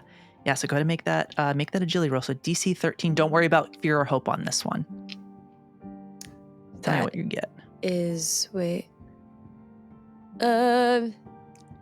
Hang on, I want to try and see if I can add something to this. Could I potentially use my Ridgeborn Steady? You have advantage on rolls to traverse dangerous cliffs or ledges. I'll let you do it. Okay. Yeah. Yay. I don't remember how advantage works. D6. You get to roll an additional D6. Yep. Oh, there we go. That is a 17. 17? All right, so that's a success. So paint us a picture of what we see as Elanor is moving from tree to tree here in this moment, plucking these or releasing these flowers. I think the second they all decide that this is what they're going to do, it's kind of like you don't have to ask me twice. And she just picks the closest tree and just kind of like starts climbing it fairly effortlessly. Although I would say, having been woken up from a 200-year slumber, it's a little awkward at first to get back into it. And then she kind of almost just disappears. And you see the little, every now and then. And when she does reappear, it's sometimes on a branch where you're like, okay, maybe don't go on that one, but she's fine. Maybe every now and then kind of dangling upside down by her knees to get to a couple. But yeah, she's just up in them trees, man. Heck yeah. Amazing.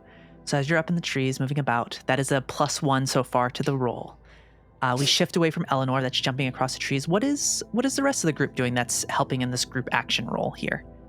I think Róisín is going to take a look at Straya and begin to almost move in tandem with them, sort of following in their footsteps in the same dance as he begins to move his way around from bloom to bloom, tree to tree.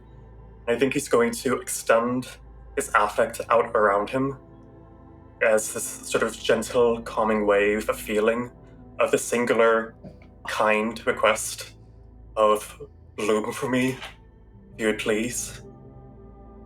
And I think he's going to, since I haven't done this session yet, I'm going to try to rally everyone and the blooms as well to give everyone a D6 rally die.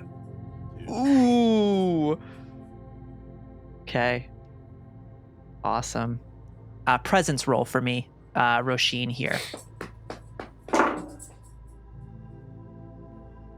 That was a 11 with fear. I'm using my rally die.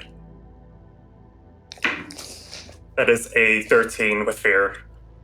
So fear, you don't have to worry about hope or fear, but Okay, 13 is exactly what you need. So that's a success. So that's another +1 for Doc. Whoa, living on the edge, Róisín. Yeah. Shraya's showing you up, and you don't like it. No, I'm just kidding. Amazing. So you go around kind of as that rallying speech pulses out. I think you expend so much energy in that it kind of maybe that's why, even though you kind of just are able to push it out enough, you have to release so much of that energy, and that's why it's kind of right on the edge of doing that. So as we see Róisín kind of mimicking Straya there, we shift the spotlight over to who would like to go next. I think I'll listen to this. Yeah, go with this. Yeah, Go go ahead. ahead. Yeah, then we'll jump over to Cordy. I think you're all good. You're all good. Yeah. I think much less. The only word I can think of is dainty. That's not what I mean. I don't know. Much less nice looking than Róisín as they're kind of dancing around following Straya. I think Thessalus is struggling with this task, mostly because it requires kind of handling these fragile objects, and it's something he's not very used to. And so I think he's trying to be really intentional. He's probably going way slower than everyone else, and trying to be really, really careful not to damage the flower or the Dwimmer inside as he's kind of removing each of these. And instead of trying to open any of them, I think he's just kind of collecting an armful. And I think the skill I want to use is not a good skill for me, but I think it's the one that he would use here, and it's finesse, I think. That was what I was going to tell you to roll. Hell yeah. Yeah. So yeah, we'll go ahead and roll that. Yeah, DC 13, don't worry about hope or fear. 22. Yeah! I got a 10 You to gentle 12. you That gentle was giant. huge. This guy can learn, you know? He's learning. Yeah. Single tear rolls down Tegwin's face. He's adapting. Yeah. Amazing. So as you delicately pluck these flowers and release the Dwimmer, a few of them, it's quite beautiful, actually. As you release that energy, that blue and orange swirling around, it like kind of goes around the Solace a bit, almost encasing him before it rises up into the sky. I think kind of as he's doing that and as they're swirling around him, he'll just be kind of whispering, oh, go for the lantern. Go for the lantern. Go for the lantern. Hoping they find their way to the right place. I love that so much. It's giving that part in church when like the priest goes, can you like shake people's hands, and you're like, peace be with you. And Yeah, also with you. peace with you. Peace with you. And also And also you. And with your Also with your spirit. Some. And with your spirit. Oh my god, so funny. From Thessalus, we shift over to Cordy. What's Cordy doing? I think Cordy has conjured his magical hand and is doing it, doing two like at a time, basically. One in his hands, and then another with the magic hand. And so I'll use my spellcast roll, which is knowledge. Ooh, heck yeah. Okay. Okay, that is in 20. 20. 20. Okay, so that's a +4 already. Y'all are doing really good. We're really Amazing. good at helping people who are Yeah. This is Guys, we're good at picking flowers. We're so good, So good at picking flowers. Okay. fantasy. Making it work, yo. Amazing. From there, we kind of, as we see Cordy using the magic hand in his other hand and just popping them off the flowers and releasing them, we shift over to Hugo. What do we see Hugo doing in this moment? I think Hugo has kind of remained in the vicinity of Cordy. There is still this sensation of wariness towards just Cordy as a whole. But they've been watching him, and in particular, just the way that they seem to communicate with the world around him. And there is kind of a sense of, what more can I do? What else can I put into this to be able to assist those on this passage? And without really intending to do so, Hugo is going to use their fungal network connection as well. Just as Cordy did earlier. But they don't realize that they're kind of doing that. It's more so like they're trying to force a purpose onto this task. It's instinct, so I'm rolling instinct. Okay. I love it. Let's go ahead and roll instinct, DC 13. Yes, And hope or fear doesn't matter. I think Cordy is knowing who Cordy is going to immediately also clock that connection. first. Okay, so that is a 9 and a 6. So what is that? 15. A 15 plus 1. And then 16. whatever your... Nice! 6. Oh my god. Amazing. So as that connection, very much what Cordy did earlier, Cordy, you feel that there's almost like a string being pulled. There's that little like a vibration that you would feel in Hugo's direction. Yeah, I think I feel a new presence in the web, and I kind of turn my head, and Cordy, like the camera sees him look over his shoulder, and then the focus shifts from Cordy to Hugo in the distance, and Cordy doesn't say anything. He goes back down. Okay. So as that glance is exchanged briefly before Cordy shifts back down, we kind of shift our focus. We cut over to Doc. What do we see Doc doing as you get ready I think to... Doc is definitely tending towards the lower of the flowers.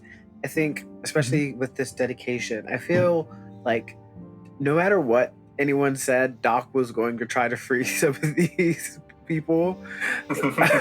Like Doc was like, no, there's no way I can't help them. And so like Doc is like gently like grabbing the flowers, plucking them up and like releasing them, like taking so much care and tenderness with each one that they pluck. And then I guess I'll roll. Okay, so right now, what is your instinct score? My Curious. instinct is, let me look at it. It's +0. Okay, that's okay. So you already have a +5. Mhm. So that's so you only need a 15 so far, and then you get to roll a d20. You have a rally die. Oh yes. Let rally me know die. though. Yeah, let me know if it is with hope or fear. That is very important on this roll. Got it. So Oh. Okay. Already 19 on the hope die. What? Yeah. Plus 6 on the rally die. So that's 25 plus 2 on my fear die. So 27? a 27 Yes. on with Oh yeah, hope. don't forget hope. our. Don't forget Plus our. the Take your 5 from hope. us. Plus 5. Yeah. So So 32. 32. Yeah. 30. We are so good at picking Y'all are level flowers. 1. 32. So in Daggerheart, everyone that's watching, a 30 is nearly impossible. You can't really see it, but it's nearly impossible. Well, guess what? They're coming for you. The super bloom is coming for you. Did we just beat Daggerheart? Did we win? Just beat Daggerheart. Guys, you win. Good game, yo. Good campaign. So as we see all of these flowers being opened and this Dwimmer releasing, I think as we watch Doc, we kind of push in on Doc and we see this last dodecahedron flower resting in their hands. We watch them as it opens up and we see the Dwimmer flowing up towards the sky. There is a moment. I think as you all watch this, we kind of follow the Dwimmer as it floats up towards the sky. Cuts through the canopy. There's a little peak where you can see up through. And you see the twinkling stars that are not really stars. But there's a moment where you see a fracture in the sky. And it opens up as you see all of this Dwimmer going up towards it. And you can see through this like small little lantern kind of within. But beyond that, as that kind of fades, as we push in closer on the lantern and we like almost go into it, you see for a moment all of these beautiful rocks jutting up out of the ocean, out of an ocean. You see these sandy beaches, water just flowing up on it, a beautiful sunset in the distance as all of this Dwimmer kind of fades up to it until it closes again.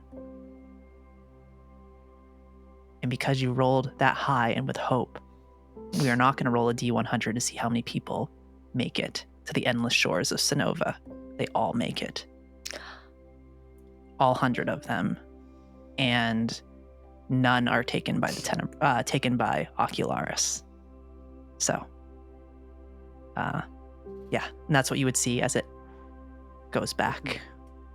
I think, though Doc does not breathe, a huge sigh comes out of Doc in this moment, like feeling the relief of knowing that with the help of their new friends, that they saved these souls, like they saved these people, which is the one thing that, like, Doc doesn't know a lot, but they know that the feeling of needing to save people and make sure that people are okay. And so achieving that meant a great deal to them. Absolutely. I think Róisín is just going to wrap his arms and his wings around Doc for a moment, sort of noticing how important this was to them. Just gonna whisper into their ear, if they have an ear. Good work, Doctor. Excellent show all around. You were fantastic. Doc just looks up at you and goes, "We did it." Róisín's just gonna lean his head into Doc's hat, and I'm gonna use my inspirational words feature to give Doc a hope in the wake of all this. Oh my god, I love That's you. That's pretty awesome. That's pretty awesome. And now have 6 hope. Dang. Oh yeah. Heck yeah. So, as you all see this, well, it is beautiful in that moment as the sky closes again, the darkness starts to return, the twilight, and all those motes of light that were giving off a bit of a faint glow are now gone. The reality of what is still lingering comes back to the forefronts. Róisín and Elanor, you were on watch during all of this, as you all were doing this and resting. I need you both to roll d12s for me and let me know what you get, and I will be rolling a d12 as well. Okay. I think as the sky closes up and we see the darkness take hold again, I think Cordy's eyes linger up there for a moment before saying to the group, "He won't like that."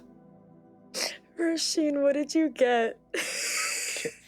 So, I almost got a 12, but it bounced off and landed askew on top of the rest of my dice. So I had to re-roll it, and I got a 4. Oh no. Okay, so That's better than what I got. Oh. okay, so okay, let's do reassurance.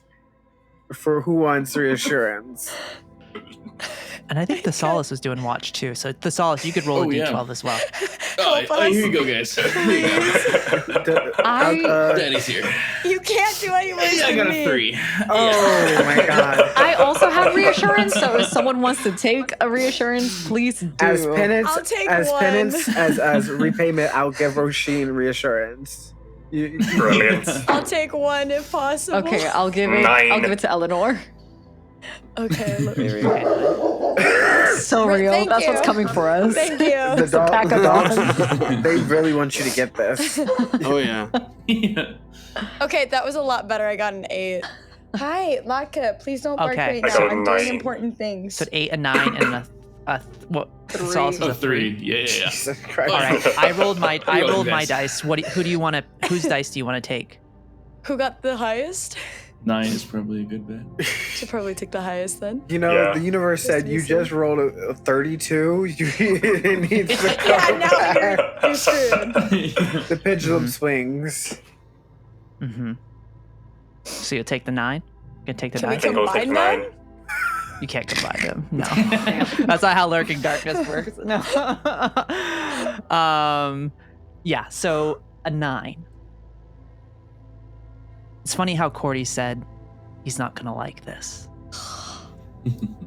As it is so dark in the space that you are tonight, even the small fire, if you began a little fire to keep warm, would only give maybe 2.5 feet of light.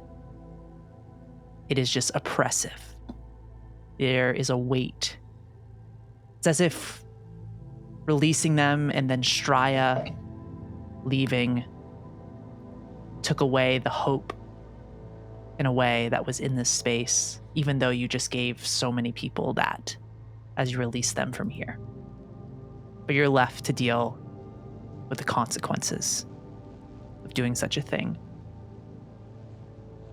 Nothing attacks you or comes to bother you this night, but I gain a fear from it. Damn. Because a 6 and 9. So just so that people know, because I'm using the Age of Umbra Lurking Darkness feature, just so that the viewers know.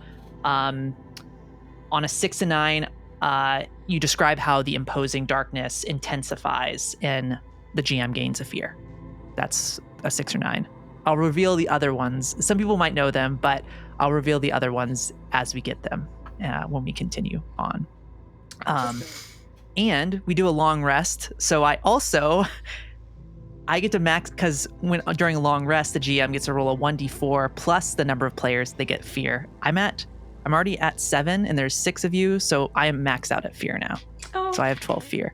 Well, Are you sure? Because again, they taste like cherries, so a bit. sure you don't have one today. Yeah, I'm really hungry, Kylie. We actually don't accept fear as a currency here, so Last time I checked, gotta spend that somewhere last time I else. checked, a 10 was a 1 and a 0, so I think you should really pay attention to 0 and Yeah. Yeah. Yeah. But with that, you would all wake up. It would be cloudy out today. The twilight kind of continuing to pulse gently. The eyes almost, or the stars almost looking like blinking eyes above you, as you can see parts of it through the canopy. As you begin your final push towards the Maruk Peaks. And I'll say in that moment, as you continue along on this journey, let's go ahead and, I know Eleanor's leading, but if somebody else would like to actually, I'll say as you begin that second day of travel, let's go and take a little break. Let's do that and come back, and we'll finish up we'll have a little shorter of a second half, and then we'll pick it back up. So, but yeah, we'll get into that here in a sec. All right. See y'all soon.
So as we return to our second half here, The Last Arcanist, episode 3, you all leave this small encampment that you had here, that you settled in over the night as you traverse through Cicatrix Grove. You're right near the edge of it as you start to see before you these, again, kind of gray clouds today, intermittent between the perpetual twilight that looks down upon you, these kind of blinking stars that are known to be the all-seeing one, Ocularis. But you know, as you continue forward, led by Elanor, being familiar with this area, that you will reach the Maruk Peaks, or the outposts right on the edge of them by nightfall.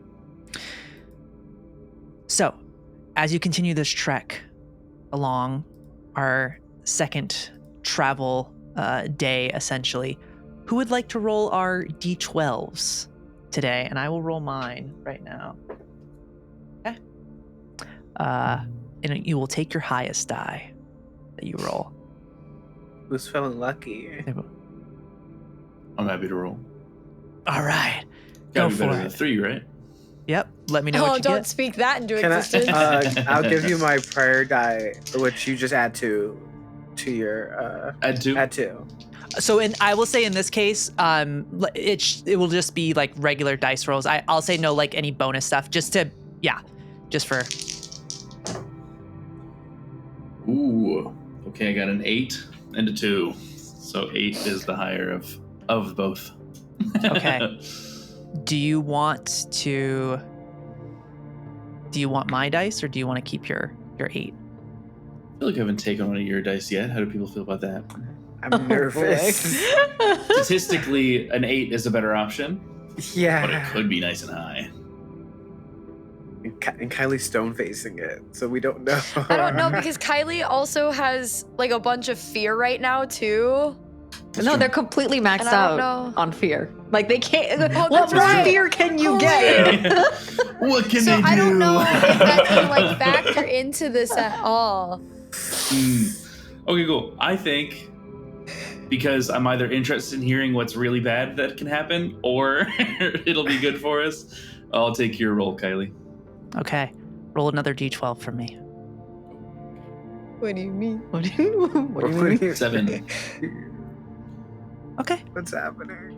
So, as you continue along your journey today, there's a bit of uncertainty to your day as you traverse towards the Maruk Peaks. There is a moment as you reach this kind of cracked land where you start to see the silhouette of mountains finally rising in the distance, kind of these jagged peaks touched with little frost and snow upon them, creating a bit of a runoff. It's beautiful, quite pleasant actually, even amongst the twilight here. But you see something approaching you in the distance. It's moving quite rapidly. It is probably a little out of the blue because you haven't really seen anyone else during your travels. But you see moving is a individual on a horse. You see this beautiful black stallion. Looks a little scared at this point, and you see a individual holding on to it, but barely. You see they have a large gash across their chests. They one of their arms is almost slumping off from another wound. It looks like some type of strike against it. And they are riding towards you aimlessly. And behind them, you see these two figures They're quite large. I would say they're the size of I think the best way to describe them is like the size of a male lion. They almost have the mane as well, but it's kind of flickering. And as you look closer, it almost looks like these strange tendrils as well. They almost have like an eel-like appearance to them. And you see there's no like distinguishing eyes. There's just this face that very much opens up like a predator mouth, just kind of like, and there's a barbed tongue that kind of comes out of it, and is just chasing towards you against this person. There's two of them, and you see like where their arms kind of bend, there are these spikes that come out of them, and those are all quilled as well, as they're coming in your direction. Anything else? Yes, actually. It was not bad at all. Actually, you don't know what it was. You see dragging behind them, behind both of these creatures is a long, scaly tail. And it actually looks like the end of a flail, essentially. Just What? This thing is all kind of fucked.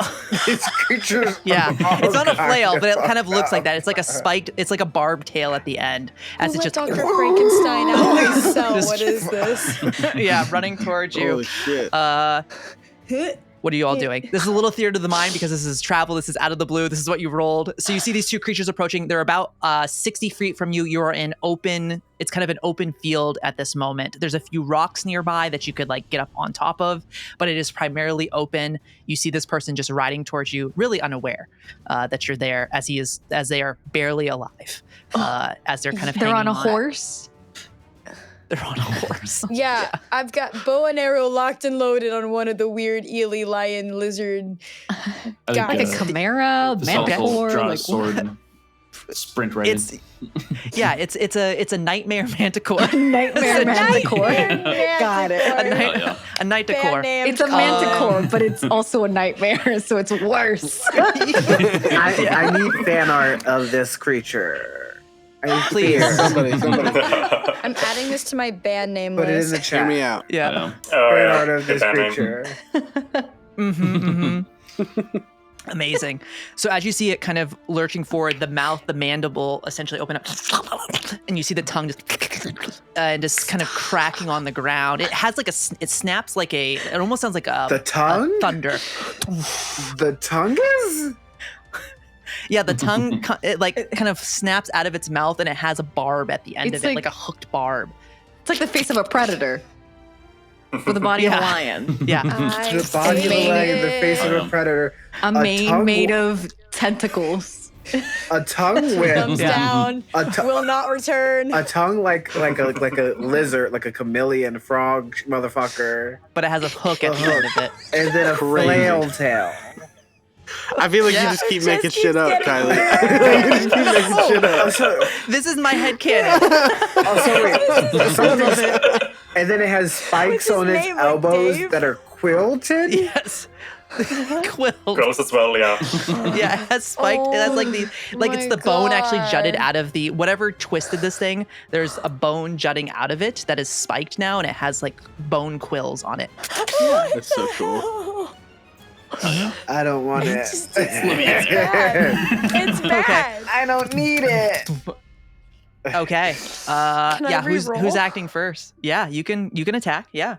Oh, I meant like, can I re-roll so we never even have to Oh. encounter this again? Can we rank on Yeah. this? Yeah. I don't think, I almost said Ruthie, Elanor would attack. I think she's just kind of more menacing, threatening, holding her bow and arrow like, hey, don't come any closer because you're creepy and weird. Mm-hmm. Mm-hmm. I think this Okay. also charge right in there. Oh, Okay. All right. I think this also going to draw his sword and kind of give this like shout, but you can tell it's part of his like start of a fight ritual. You kind of feel this rage that seems to come from kind of nowhere build up. And he goes, and I'll spend 3 hope to activate No Mercy, which gives me a +1 bonus to all attack rolls until my next rest. Okay. Oh. All right, Then buddy. I'm going to charge right for him. Okay. Let's go. Okay. Go ahead And and there's make 2 of them? Yeah, let's do this. There's 2 of them. Yeah, they're just, and I would say they're the equivalent of like, again, they're like the size of a big male lion, and just pure muscle. Yeah. Let's go. We should stop asking questions because I feel like the more we ask questions, the more I'm just building. Kylie I'll yes and this creature to this crazy monstrosity. I got a 14 with hope. Okay, that's oh wait, gonna actually, hit. I'm so sorry. I didn't add fear? anything to that. Oh. I have a +4 right now, so it's an 18. An 18. Okay, so you strike into this creature. That hits it. Go ahead and roll damage for me. Yeah. I also, because I made a successful attack against a target that is hopefully within very close range. Are they running close enough to each other that running right into them, they're both within close range, very close range? Yeah, they're within 15 I'm trying feet to of put each myself right in here. Oh, yeah. Yeah, you're right in the middle of it. 1 more hope to use my whirlwind ability, which when I make a successful attack against target within very close range, I can spend a hope to use the attack against all other targets within very close range. Wow. Okay. And so if the 18 also hits the other one, then it will take half damage. Okay, perfect. That is Go ahead and crazy. roll damage. Yeah. I'm going to do my D8 or 3 and my rally die or 5 more, which is 8 damage. 8 damage, so that's major. +1, so 9 Okay, total. so 9. Okay, so that's major damage, so that's 2 points of damage. So what is it? So as you go around and strike both of them, what does that look like? And then I'm going to say something in a second. Yeah. I think Thessalus has obviously spent a lot of time fighting various enemies, some of which are on horseback, some of which are in carts behind a horse and stuff like that. And so I think kind of in this thing where they're chasing this person on a horse, he's using kind of the same maybe tactics he would in those scenario or that kind of scenario to dodge the really fast horse but stay really close to the thing behind it, to kind of roll into this space between the two and try to slash out at their legs, try to catch both of them and get them off the tail of the horse. Okay, perfect. As you swing around and slash at both of their legs, you cut them a bit of like dark. It's like a it almost has like a dark blue blood that just comes out, and like as that happens, I'm gonna spend a reaction because you hit both of them. I need you to make 2 instinct reaction rolls for me. DC 14 as the quills shoot out into you. Nice. But they have to spend a Cool, stress so- to do that. So 2 instinct, right? yep, First one is it doesn't matter about hope or a fear. 19. Okay, that's good. Because that was You a missed 3. that. Yep. And then second one would be a 9. A 9. Okay, so that's gonna hit. So it's 2 points of damage as it shoots into your. I say actually, I'm gonna roll a dice, see where it hits you. Okay, it's always the left arm. The quills shoot out and they like pierce through unless you use armor, but they're gonna shoot out you and hit you. I'll save my armor, I think. Okay. Because it's So two, which is minor damage for me, right? Should be 1 hit point. Yep. Yeah, nice. So you see the quills as you see the rest of you see Thessalus kind of swing around and cut this. As he hits them in the legs, the almost reactionary, the quills just shoot out of it, and 2 of them miss, but then there's 2 that pierce into his bicep and kind of just go through, which that is just a reaction. That's just something that happens. I'm gonna spend a fear to take the spotlight because I can do that, and I'm going to then they are going to then come around the bar. That kind of flailed tail is going to come across and essentially try and just hit you in the head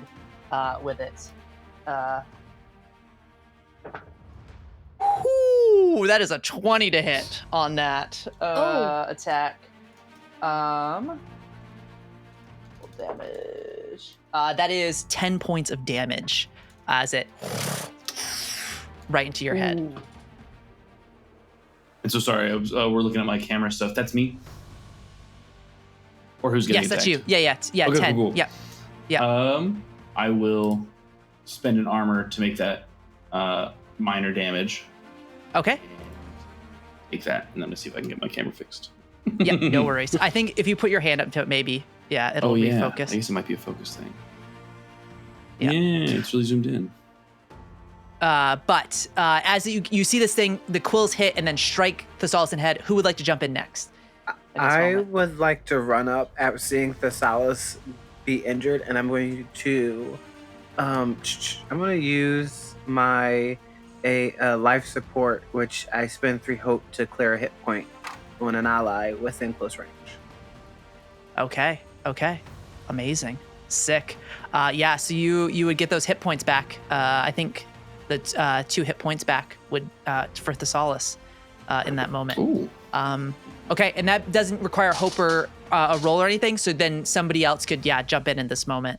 I think kind of seeing that, I think Cordy would go ahead and spend 4 hope to use his arcane barrage, and you see as 4 magical projectiles go out and strike these creatures. I'll do 2 and 2 because there's 2 of them. Okay.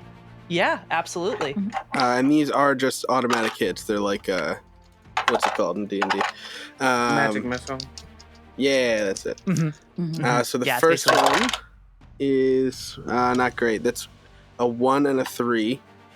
So 4. Yeah. And then the second one. Is it individually or is it together? So is it 2 hits that you're doing? Hits, so is that, they're 2 projectiles. Oh, that's actually really good. Okay. Yeah, so a 1 and a 3. 2, okay, perfect. And then that one's a little better. A 5 and a 3 on the other one. Okay, so still 2. Okay, perfect. So they hit and I think you just you hear this screech out, and like part of its one of the tails of it just gets severed off as it's kind of goes off to the side. As you see, like the kind of tendrilled mane it like kind of almost flares out as you see like acid starting to drip from the mouths of the end of the mane, essentially. And those are just automatic hits. So yeah. For Cordy. So what is it? How does that look like as you cast it at them, Cordy? And then we can shift the spotlight over to the next person here. I think it's like these like almost sickly green, like arcane kind of projectiles, and like off the back it looks like there's like kind of like wispy spores that come off of them, and they slam into the creature, and like almost like I feel like as they hit the creature, it's almost like a weird arcane like sickly knife that's like into it. Awesome. As they hit, we kind of, as we see those all strike, they're looking pretty rough now. As we kind of pivot that spotlight over to Elanor here. I guess upon seeing everyone attack, she's just gonna kind of like roll her eyes in a little bit of an annoyance, because like the one person who can't speak wanted to hopefully talk first, but it is what it is. And so she'll go ahead and she will fire at the one that Thessalus is, the one that slapped Thessalus with its tail. Okay. One that rung his bell? Yeah. Hit him pretty good. I'll shoot it with my long. Actually, hold on. I'm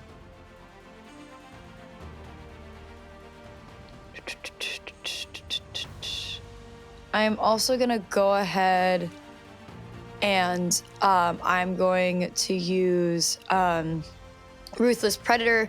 When you make a damage roll, you can mark a stress to gain a +1 bonus to your proficiency. Additionally, when you deal severe damage to an adversary, they mark a stress. So I'm going to go ahead and I'm going to mark that stress. Ooh. And then I'm going to roll my attack. Do I still have the rally die from you, Róisín? You haven't used it. Okay. And it's a D6, right? Yep. Mm-hmm. Actually, I don't think I need it. That's an 18 with fear. With fear. Ooh, okay. Amazing. So you release that. It hits the one. It'll take that additional stress. So go ahead and roll your damage for me, Elanor. Okay. Oh, that's 13.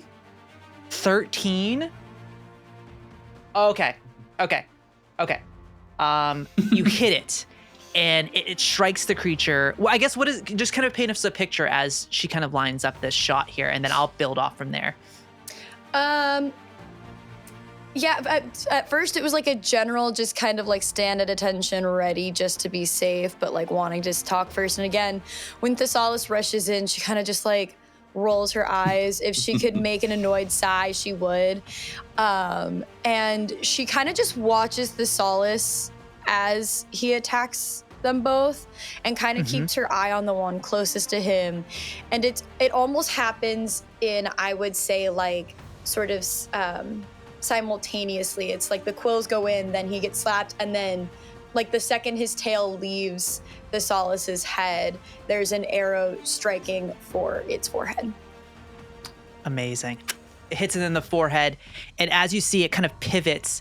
It looks in your direction for a second, but then it looks back over towards Doc and Thessalus here. It is on death's door, but it was rolled with fear, so I take control back. It is going to immediately attack. It's going to immediately attack Thessalus again. Good. In this moment. Bring it that much. That is a 10 to hit. That is a 10 to hit. I don't know if that's going to hit. That'll miss. I have an evasion of 13. Miss. Okay. And then from there, I'm going to spend a fear. I'm going to spotlight the other one. It is going to then take its tail. Actually, it's going to, you're going to see its mane is going to essentially latch on to, try and latch on to Doc and start to like deteriorate by taking the acid in it and kind of trying to dissolve your metal. Okay. Ooh, that is a 21 to hit. Yeah, that certainly hits for sure. Okay. That is 11 points of damage on that attack. Yikes. I will. Can I ask a question within that? Does it have to move out of my melee range to make that attack? No, it's all within Okay, melee range. Yeah. So I'll take a armor slot to make that minor damage. Minor damage, so 1 point of damage. Yeah. Okay. I have so much fear. I'm gonna spend a little bit more. I'm gonna spend an additional fear and use the. These guys have relentless, so I can spotlight them up to one other time. So I'm gonna spend a fear. The other one that is super hurt is going to then. That one's tail's gone, so it's going to essentially, it's going to open its mouth and try and jump on and like try and tear Thessalus in half. Or that's what it's going to attempt to do. Oh, God. Wait. That is a 9, though. That misses. And then Keep my bottom half one more today. fear to go back and spotlight the other one last time, and then it's going to attack. That one has its tail. It's going to attack Thessalus with it. Since she has the biggest throat. That is a crit. So, never mind. yes. Go ahead. they- I think you have something, Hugo, that can make me reroll. I was trying to save for another thing, but yeah, I have 3 I'll hope. probably be okay. I've been healed since I got hit. Well, for a crit. If you need. That's true. I do have 3 armor slots and all my HP if you need to save something, but also I'm happy to not get crit on. Yes, I think I'm gonna spend my 3 hope that I have to force a reroll. A reroll? Okay. This is wizard hope. Thanks, Hugo. Wizard stuff. What does it look like as you use this ability? I think seeing the moment that the tail is coming up, Hugo points their staff in the direction of the tail, and Avera almost shoots into action as well and flies over, just kind of with this magical essence, the wizard essence, just kind of distracts the tail in a different direction. Amazing. All right. That's gonna miss. That's a 9. Went from a crit to a 9 because that would have been that wouldn't have been too bad. It still would have hurt. That would have been 17 points of damage. So that would have been a pretty good hit. Amazing. So that's it for me. That's I spent a bunch of fear. You all are back in control. Okay. Yeah. I'll hop in here. We got 2 hope over the long rest, yeah? You did. we yeah, everybody did? got 2 hope. On So if top you did, of what we yeah, had? you would have got 2 hope. Oh. Yeah, because I gave you, I think you had just stepped away, Oh, but everybody get that 2 extra hope. Thank God. Yeah. Brilliant. So I'm going to move. I'm going to move within close range of the baddies. And the healthier of the 2, I'm going to lock eyes with it, and I'm going to make a scene as out of its periphery, a hallucinatory Róisín, all bramble and thorn, is going to leap onto its throat and begin biting down on it. As it gets -2 penalty to their difficulty. Oh, And they're distracted. Okay. And then one of them is on death's door, it seems, so It is. for the first time, I'm going to pull out my harp as Róisín pulls out a wooden staff that, growing out from the end of it, almost like a thorn, is a large metal curved blade of a scythe. And he's going to aim it at the dying or the incredibly badly injured Nightmare Manticore. And Yeah. it's going to try to attack. Oh yeah. Hell yeah. If I can, I would also like to add an experience, since I'm blowing Yeah. through my hope. You want to? Yeah, you can use hope. Gonna add Terrible Beauty. Give myself +2. Okay. This is cocked. That one is a 3. 4. That is going to be 7 + 2. That's going to be a 9. Plus With- your Oh, yeah. No, that's with the +2. and do you have a plus wait. to your weapon? Oh, yeah, true. Yeah.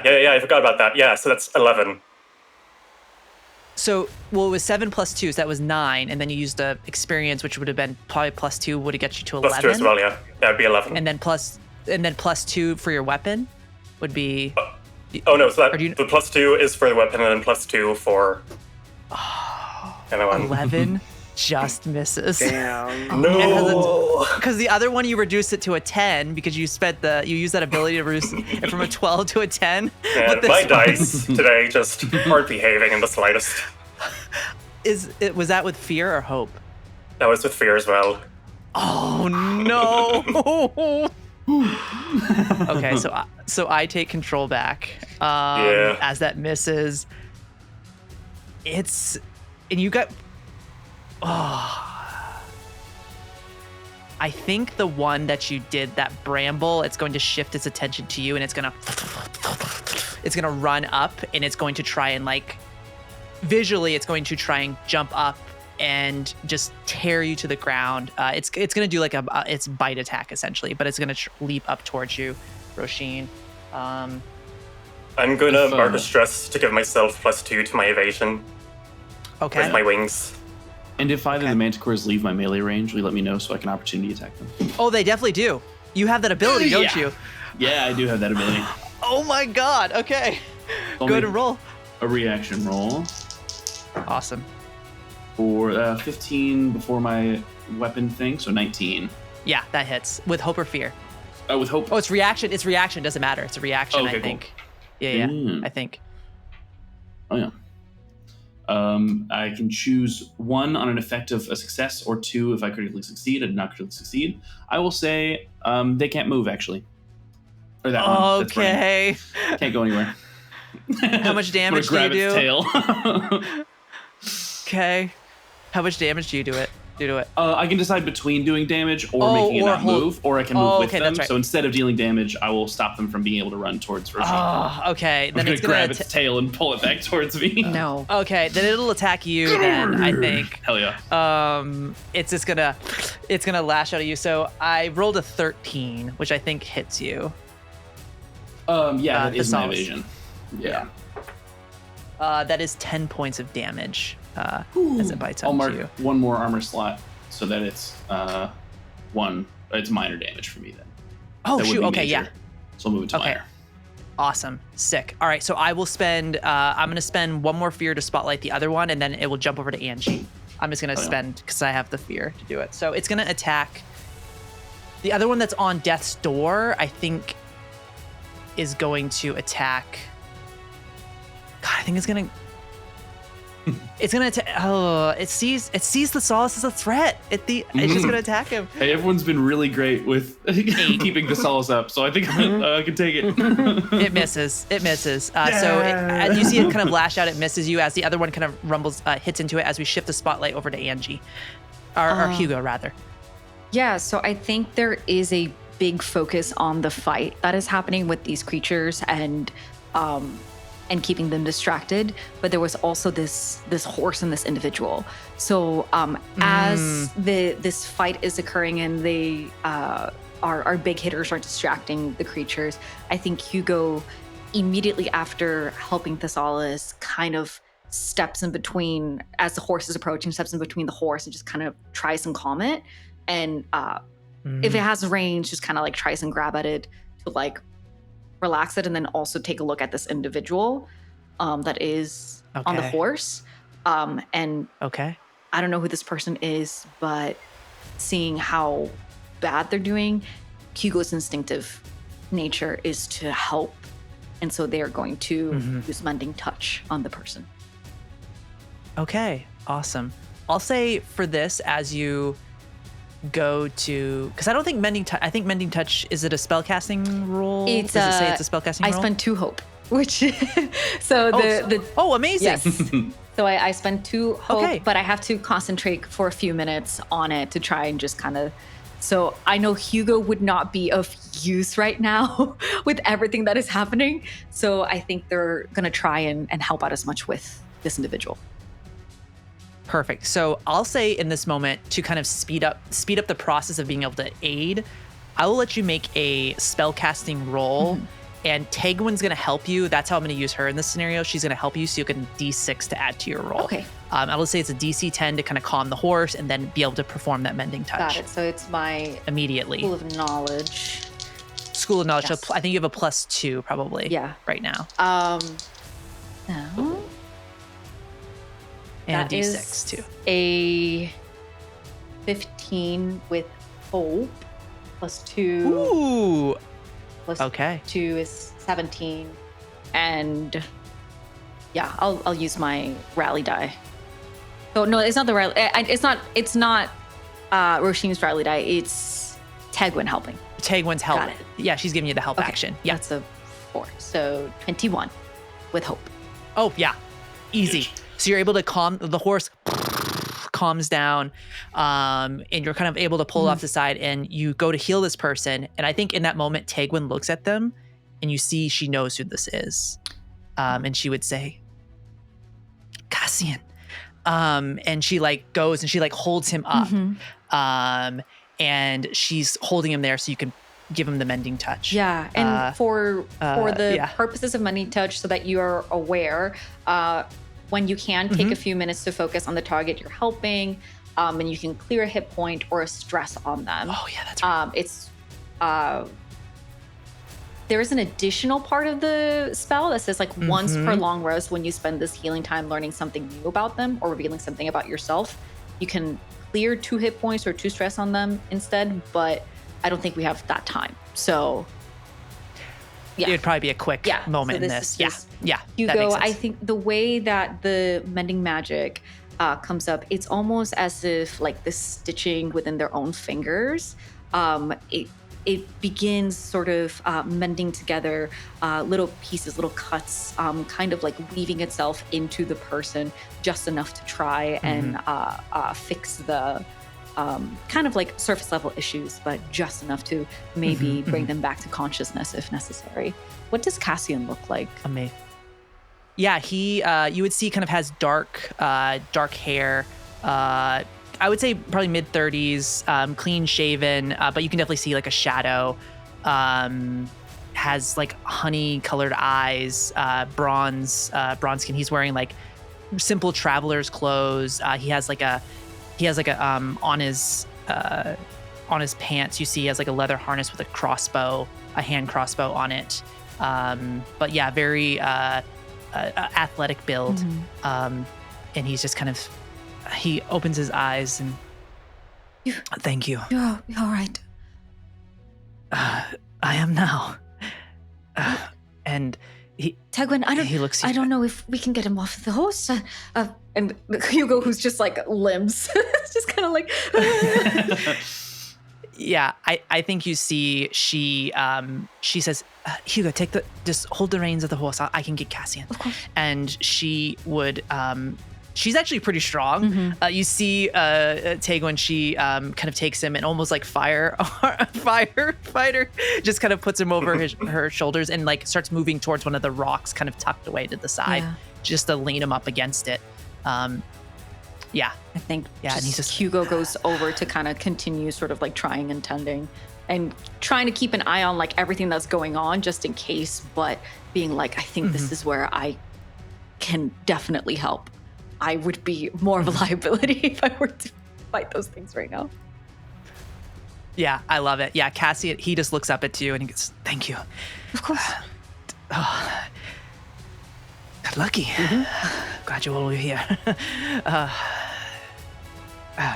And Hugo's just sort of like trying to mend and everything and just kind of like unsure of what to say, looking at them and kind of like taking it in and just sort of like, it's all right, we'll get you right up. It'll be okay. And also not really sure like if meeting their eye right now is the best thing because they're just so focused on everything. Yeah, absolutely. And they sit there. They're a very good patient. They just lean up against the rock. They're like, please help me. I am so hurt. Amazing. So we'll say as Hugo helps there, Tegwin kind of, she finds like a spot to tie the horse to keep it steady. And she runs back to help kind of go in to give any help actions. But she's spent her help action for now, but she can help if the fight continues to go on for a long time. But I think you all are in pretty good shape. So we kind of pivot the spotlight away. Who would like to jump in next? Because there was no, I think that was with Hope. So you all are still rocking and rolling. I think I would like to use my my Seraph, the Divine Wielder weapon, my spirit weapon. Ooh, okay. I'm going to throw it. You know, it comes back like a boomerang. But where is it at? Let me find it. I can mark a stress to add an additional adversary within range to hit them with the same attack roll. Hell yeah. You'd be able to hit both of them. Yeah. Because they're still within, because you're right next to Thessalus. Like, it's imagine like there's these two creatures that are like just going at him. You're kind of like moving around as Thessalus is like holding them off. Just like being in the pits of Kaliyavin, baby. Born for this. Okay, so that's a... Okay, so I don't think I hit. That's a 7 with Hope. No, that doesn't hit. You don't have your rally die anymore, I don't think, because you spent it on the 32. Yeah, so... I did spend it on 32. As you throw your weapon, it kind of, the way they're being dragged around, they kind of dip. Is it possible to give a rally die away? Because I know I got the help from Tegwin, but I never used Róisín's rally die. Can I give my rally die? I'll say if you wanted to spend your rally die for that roll you had earlier, I'll switch it over so that Tegwin can help Doc to give that extra D6. Yeah, well, yeah. I think I'll do that. I'll allow that. Okay, so... Yeah, so... I'll roll a D6. Yeah, so you see, like, as you go to throw, just to flavor this, Tegwin, so it would be an extra D6 you'd get to roll. Got it. So I got a 4 on that, so that's 11. That's 11. It's gonna hit one of them because one of them has a 10 ace or 10 difficulty right now. Got it. So as you go to throw your spiritual weapon, you see Tegwin, she kind of clasps her hands together and you see this ball of Dwimmer that forms and she just throws it to kind of give it just a little bit of a redirect as it hits that one. And yeah, go ahead and roll your damage. Okay, that was with Hope though, so that's good. It'd be 1d8. So that will give, yeah. We just rolled a 2. That's crazy. 4 points of damage? Just 2 points of damage. Oh, just 2 points of damage. Okay, that's still 1 hit point though. Yeah. Hey, every little bit counts. So it hits it, still standing. as we kind of, the spotlight is on, as it returns to your hand, your weapon, here, Doc, you all are still in control. So if Cordy or anyone wants to jump in, you could in this moment.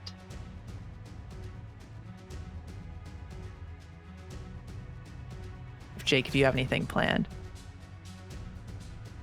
I'm looking right now to see what would be the best thing here.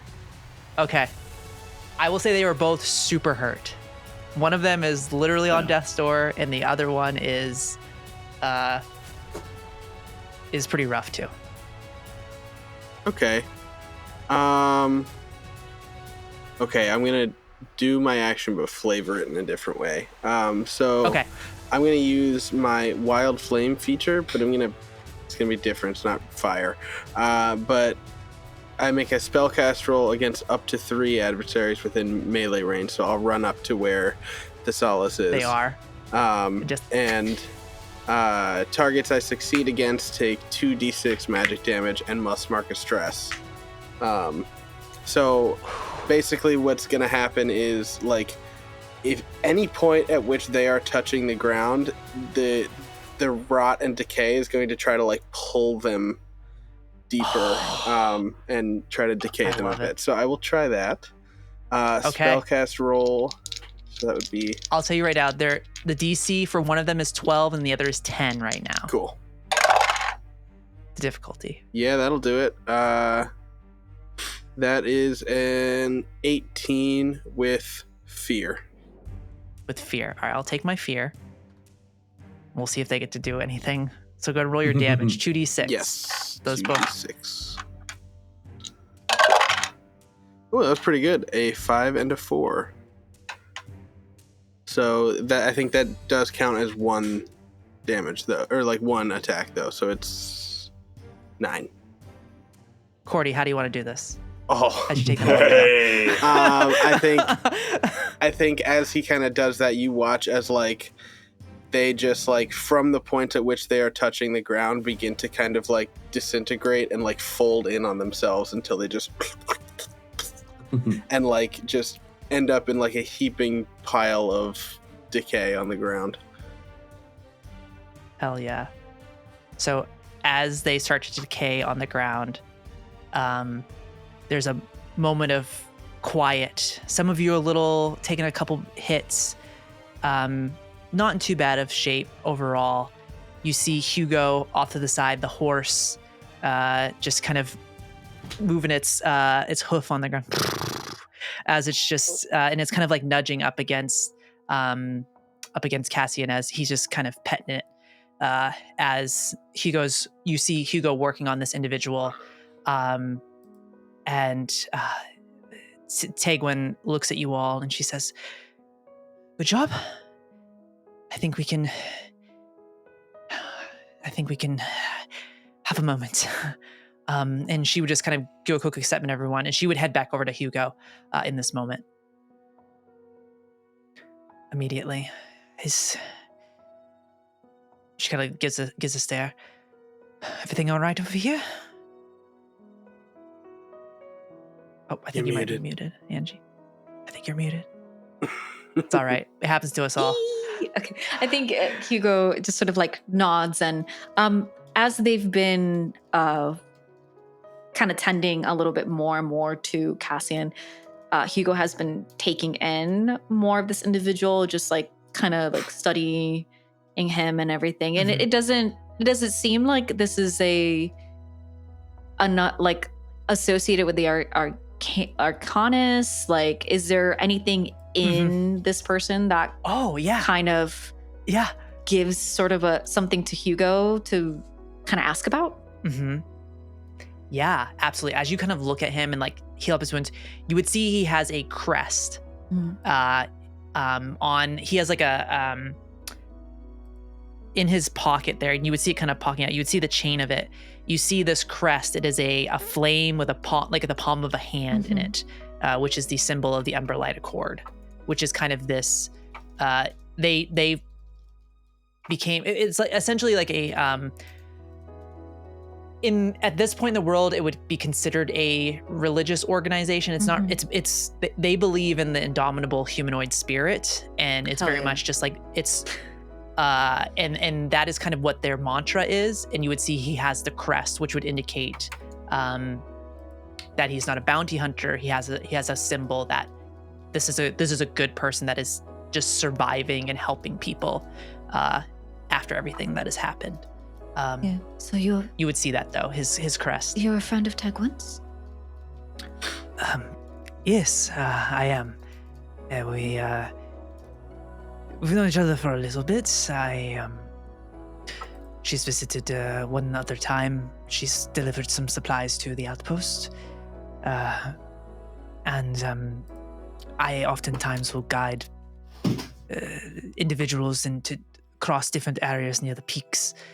So, were you the group that's were heading my way? I was making a run, and as you can see, a little bit of a situation has occurred. He gives a little chuckle. Yeah. Oh, no, not good. Guilty as charged. My name is Hugo. Very nice to meet you. Nice to meet you as well. I appreciate you helping me. It's hard to find healers out here. Oh, you should meet our other friend Doc. They're very good as well. I'm doing as little as I can, as much as I can. You're doing great. Every little bit helps. It's what keeps us going. Every little bit. Thank you. It looks like, luckily, things seem to be calming down over there. He says, do you mind helping me up? I think I can stand again. Oh, of course. And Hugo stands up and just kind of struggles a little bit with this. He says, maybe not. I can. Oh, I'm sorry. I'm all limbs. And then Hugo just sort of kind of, if Hugo could blush, they would, because they clearly want to help this individual, and there's a part of them that in not even being able to pick them up, because you said he was athletically built, so I can only assume that if he's athletically built, he's got muscles, and muscles are heavy. So yeah. So they pull him up, and Hugo just kind of try their best, but also kind of embarrass themselves a little bit. But sorry. It's all right. Don't worry. And he said, I appreciate it. And he kind of stands and go ahead, Doc, as he kind of like, I think Doc will come over and just like look up at him politely and go, I don't mean for this to sound rude, but do you perhaps have a rash? No, I don't. Some of the people where I'm from do. You know about it? I've heard of it. How do you know about it? It seems to be a sickness that draws those. I don't remember if they have a name. Those things that we just fought. And so, if you have a rash or that's a symbol of some kind, it would be great for you to let us know. I do not. I do know others there that do, though. You're a healer, I assume? Yes. Maybe I could have you help. I was on a... It's a lot to explain. We probably will be safer. We have them in an infirmary, but we'll be safer at the outpost if you all want to follow me there. It's not too much further from here. Can you travel? I think so. How's his arm looking? It's still pretty rough. I think he's kind of holding it, but he's someone that can fight through the pain pretty well. But he's definitely holding his arm like, it's all right. It's not too bad. I mean, I've seen worse. Kind of. It's pretty bad. It's not great, but we'll get you to the infirmary as well. And yes, we'll get this sorted. That will be good. Very good. Cassian.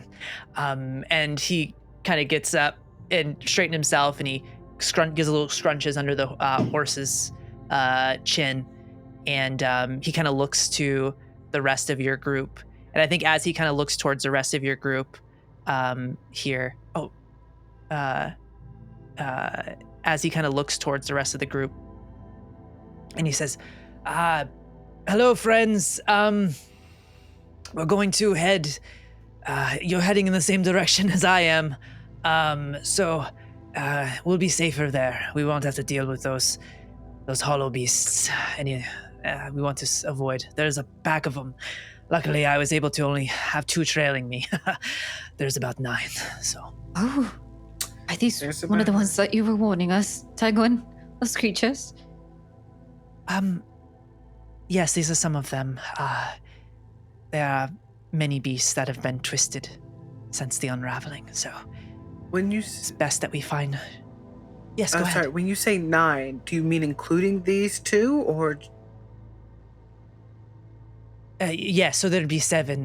There's only... You killed 2 of them, so there's just the 7 left. So we're good there. But he kind of leans up. I'm just going to walk my horse, unless anyone wants to ride. They're a good horse, he kind of just straightens up. Sure, I'll take a ride. All right.